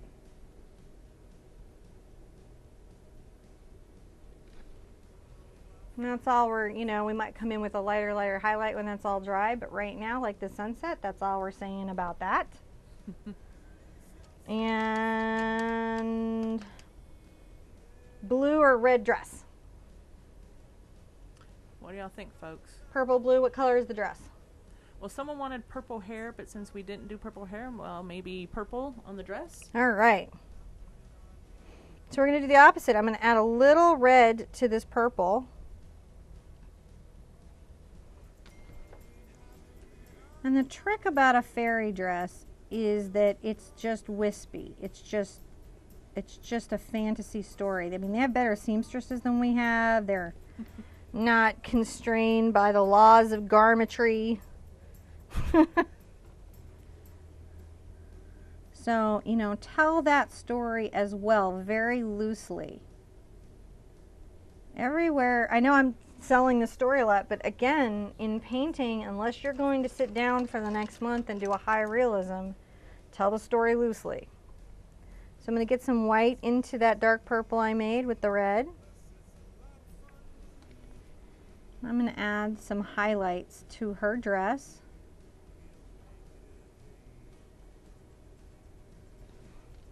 So she's got a little dress story happening there. Yeah. Really cute. We have. And for fun, because I like it quite a lot, I'm going to get a little blue into that story. And that was probably our secondary choice here was blue, so that's good. Good choice.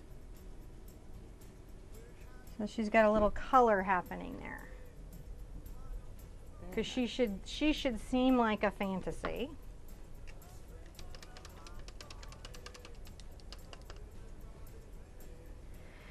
Now, I'm going to deal with her face. Which what I'm going to create is I've got her skin tone, but I'm going to create some shadows. I'm going to add some purple to the skin tone that I mixed.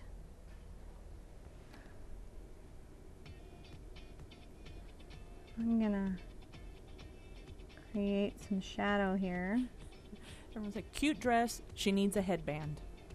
Oh, she could have flowers. Oh. And I think definitely after you do some of this onto her face, we need a little close-up view. All right, so here's how I'm getting her face in. I'm telling very little of the story. Vague. Vague. Be vague. Be as vague as you can. While being truthful. Be truthful, but be vague. Interestingly enough, getting some just black here. And hopefully I can get this down to a fine enough point. I'm going to just do the last shadow. Define the nose just a little bit more. And I'm going to add just a little lip color. And I'll bring this back up. This is really, boy, you got to be able to see well. That's the truth. So here we go, we're getting some face in. Just working some face stuff in.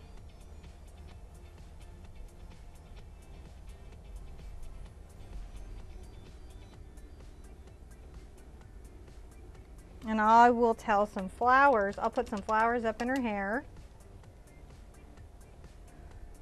So the first one I'll do, the first color I'll do for these flowers, and this is very much based on my mom's little flower method. If you've painted with her at all, Ginger Cook Live.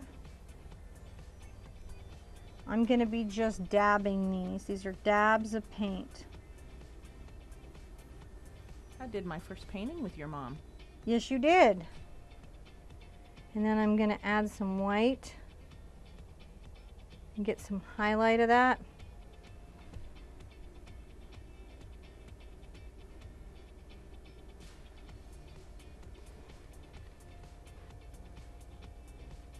Cute. We've given her a little flower.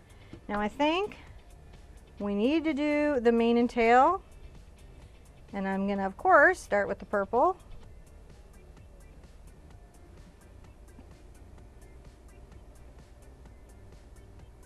Here comes the mane, here comes the mane and the tail. That's everybody's favorite.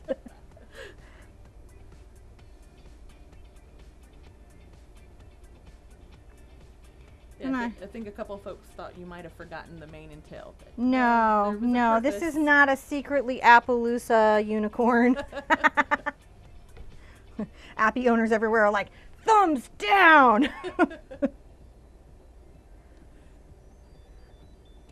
But it's just about, you know, we're just telling this little story. And I mean, if you wanted to tell this story, this is how you tell it.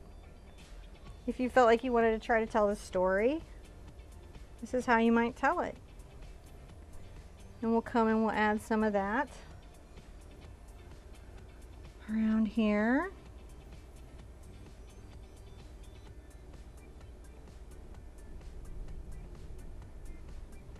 And it's fun once you start putting the mane and tail into things. It does get a little bit fun.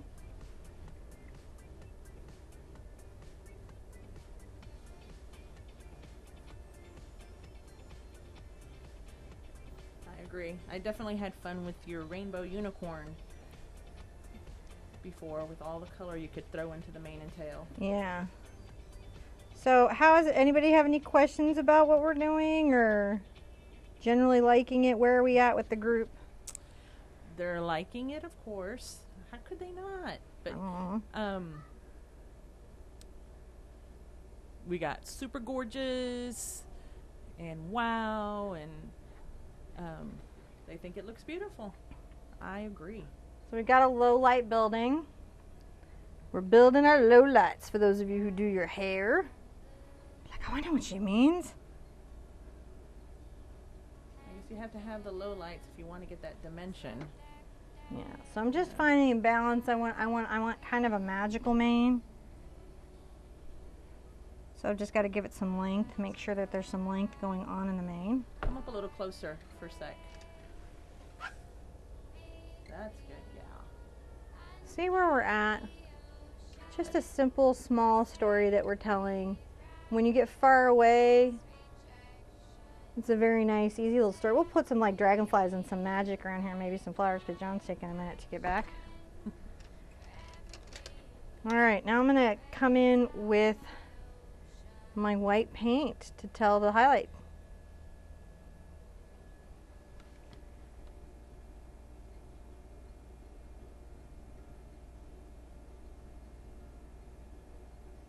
And this is done really about light pressure. A lot of what happens with beginning artists versus artists in painting well is I know how to keep my hand pressure very light and let the paint skip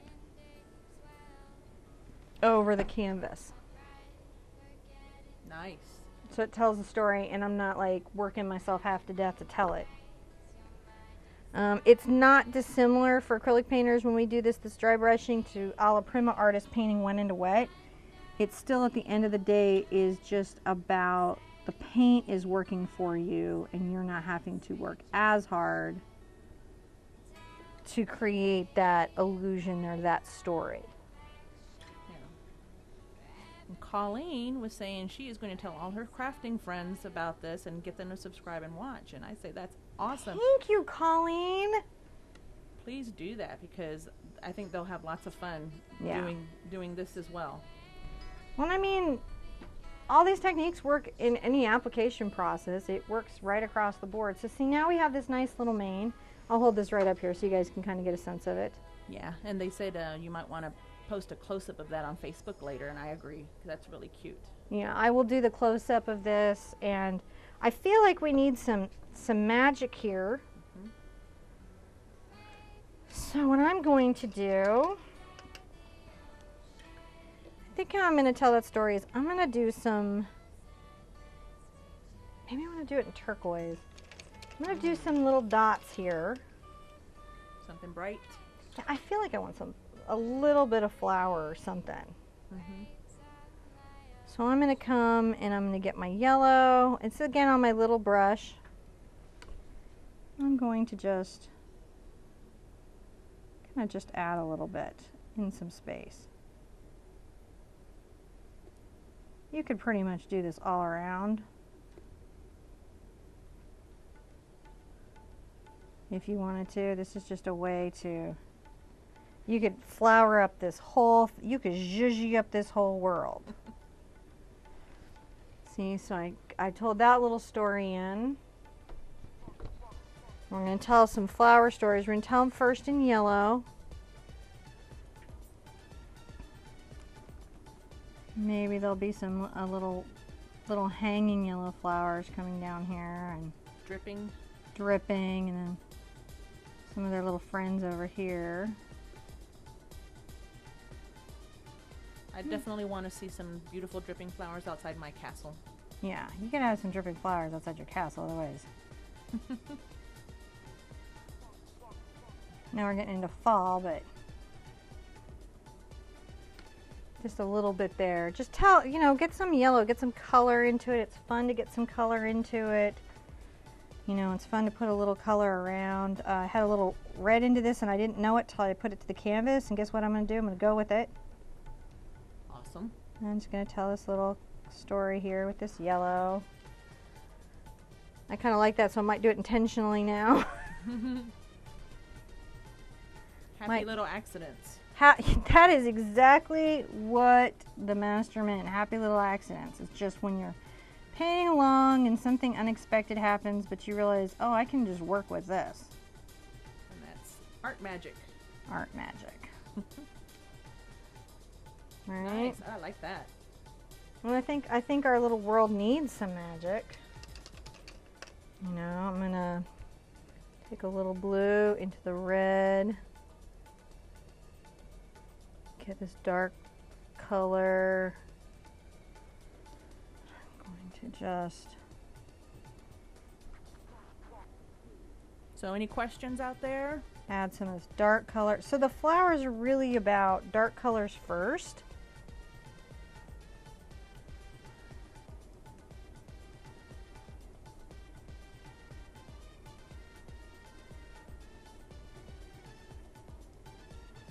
No, it's really about getting the dark colors in first.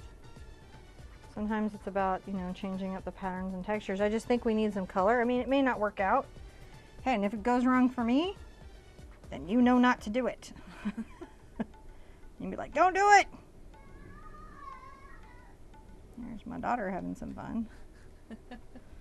So adding some of those little structures. And I'm not doing the blue right now because I want to use the turquoise to kind of show like maybe a magical event. So I'm going to take my white and a little yellow, but mostly my white. I'm going to come back where I put yellow flowers and I'm going to dab this highlight. Mostly white.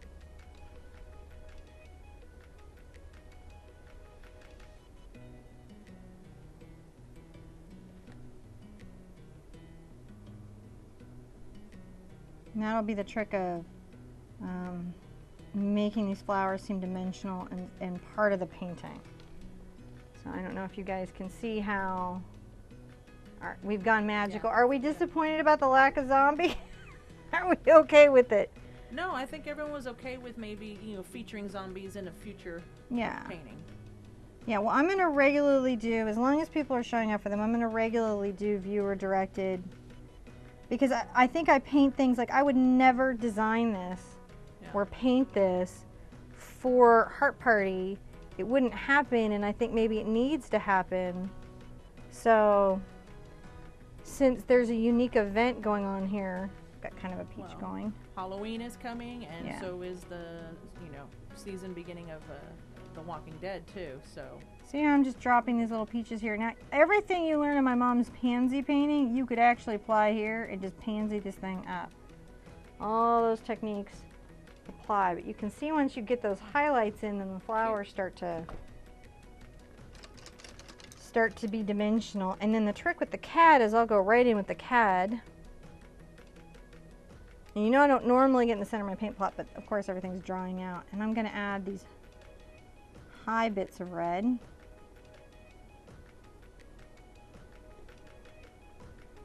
Say that some petals have fallen.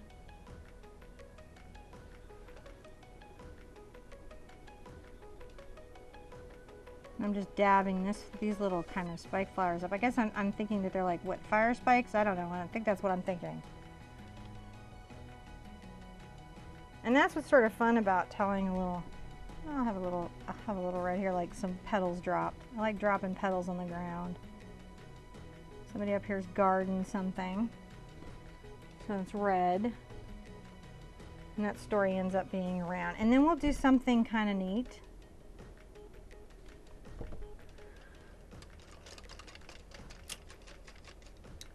So should we have kind of like some glowing magical dragonfly, lightning bugs, something sort of around them? I think so. I think we had a lot of people kind of really waiting to see some of those little glowy things and some dragonflies. A little more magic, tiny magic. Tiny magic. So tiny magic is created by getting a dark, bright color like a blue. You're gonna make little dots. I'm not gonna tell a whole lot. Again, you're probably picking this up like, don't tell the whole story in life or in your art. Don't tell the whole story.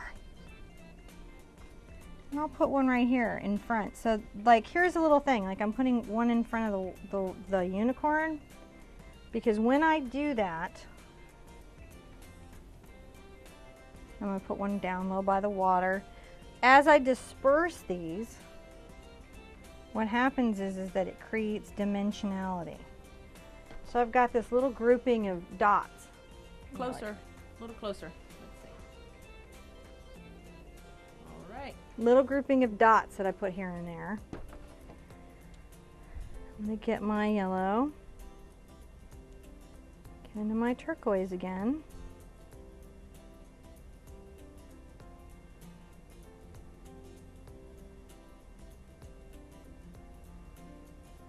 And again, I'm back to light, light, light, light pressure.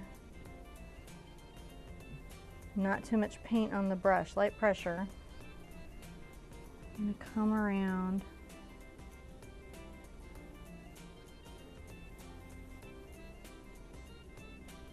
I'm gonna start creating these little glow circles. And eventually, interestingly enough, these will become yellow dots in the center. And blue just gives it an extra pop.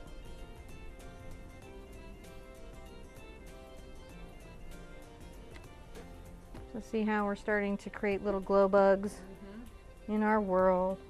Happy little glow bugs.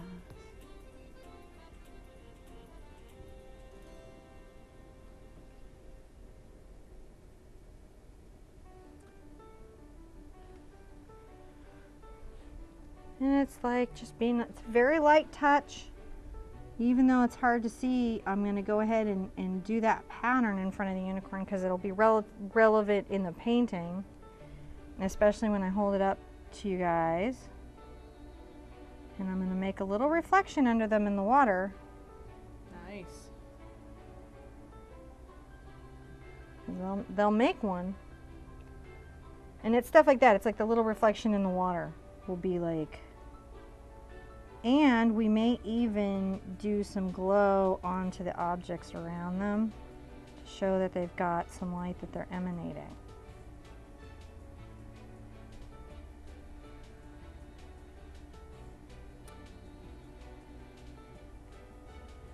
Nadia has a question. All right, Nadia.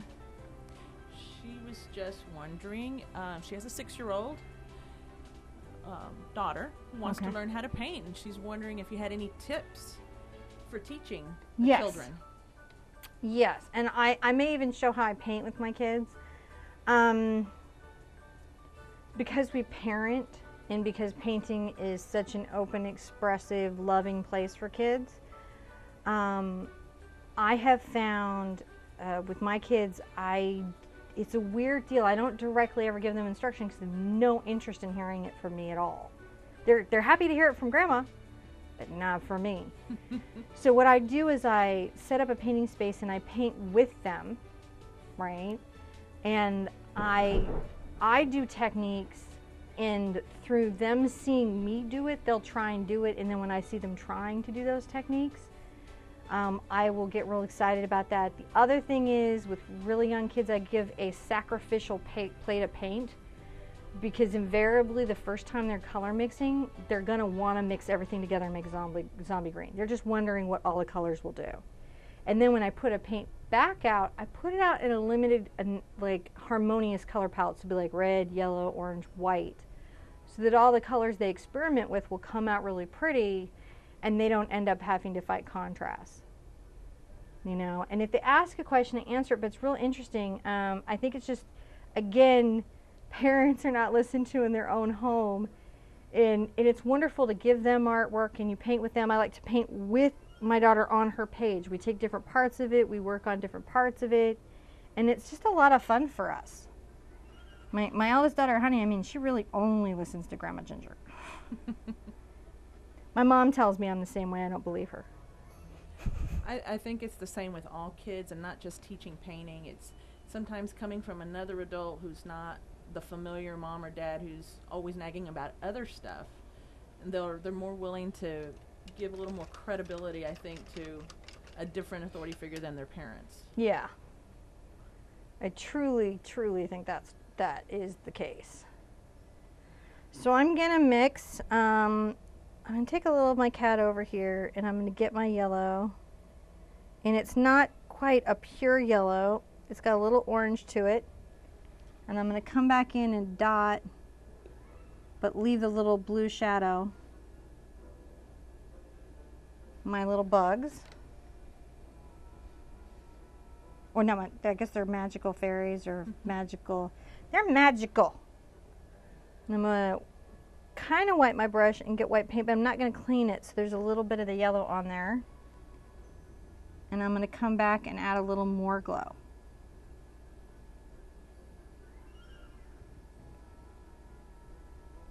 Again, light touch. So you can sort of see that. Pretty. So these glowing little orbs are happening.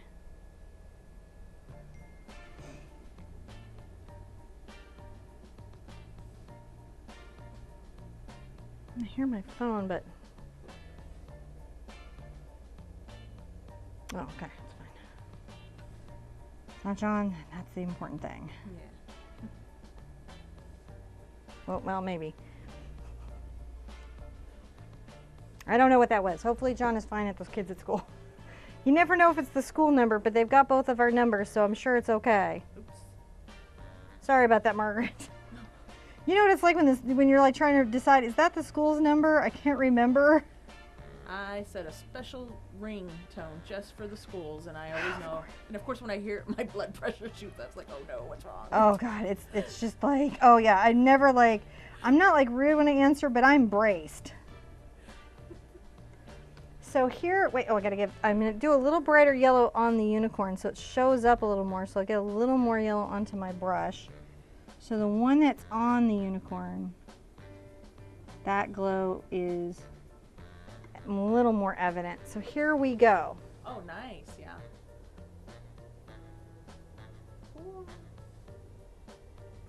And then a nice little finishing touch, because we have the sunset that you can do, is you can add some of those reflections onto his white fur if you want. And then I think we're pretty much good. Unless you're like worried that you don't know how to sign out, and then I'll keep painting Margaret. So I'm going to hit the top of the ear, a little bit on the nose, just a little bit to have some of that sunset like reflect on him. And maybe I'll add a little to the water, a little of that fire to the water.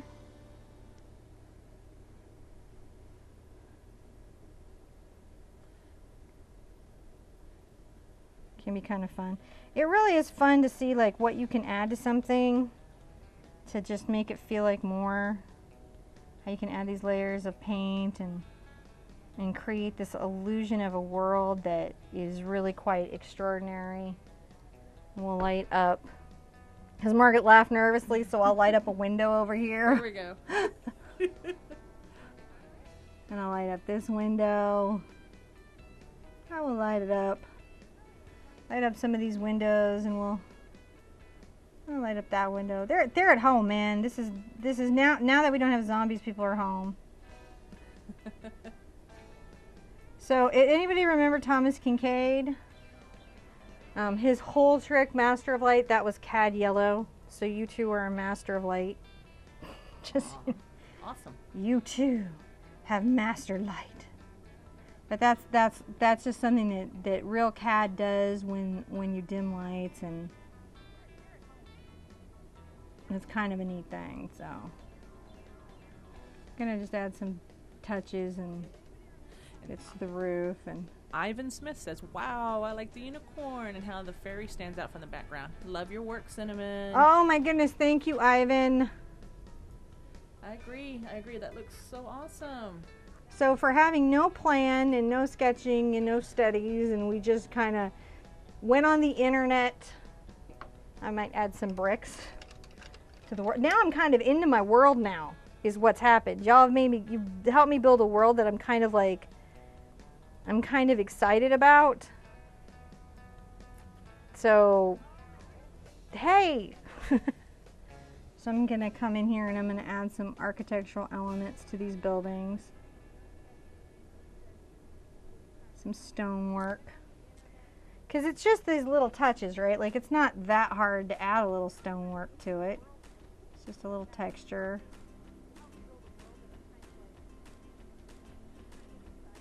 Minor technical difficulty. I've lost the ability to switch over to your palette. Okay. For some reason.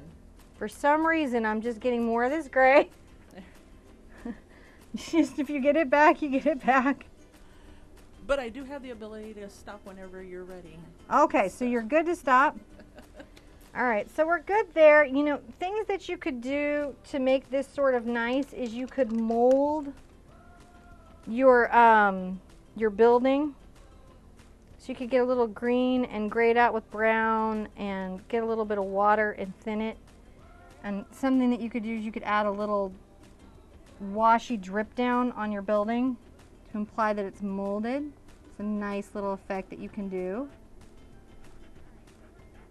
to give it age or effect or presence in its world. It doesn't take a lot, as you can see, to just add a little aging. And I think we're good. I think we've really been here in this world a long time, and this is a really involved painting. I would have never designed this for Heart Party, so wouldn't have done it without you. We do have a question as to when is your next live show? My next live show is Thursday night at 8. It's a glow party. It's the, here we go, the Eiffel Tower. But this glows. So this is what it looks like not glow. We do this, it's on the Facebook page and the Pinterest all lit up. And so that's what it looks like when it's not glowing. And we're going to do that Friday night. And then Sunday, I think like at 3, it's up there. We're doing a mermaid. Can we go to that camera? I don't know if we can go to that camera. Or are we here? No, we're stuck. Okay, so we're just stuck here. I'm sorry, guys. No, we've got a storm going on. We've got craziness. But I'm wearing my apron, and I got to spend the day with my friends, and I really appreciate everyone who showed up and who was here, and I hope you like your fairy painting. I'll send a picture of it to Chuck and be like, I don't know, traceable in a thumbnail. And remember, all those traceables are also coloring pages. If you're at home with your little brushes and you want them to be creative with you, they all totally relate to the fact that they're coloring what you're painting. Like, that's a whole thing for them. So use those both ways, and I'm going to see you at the easel really soon. Bye-bye. Bye.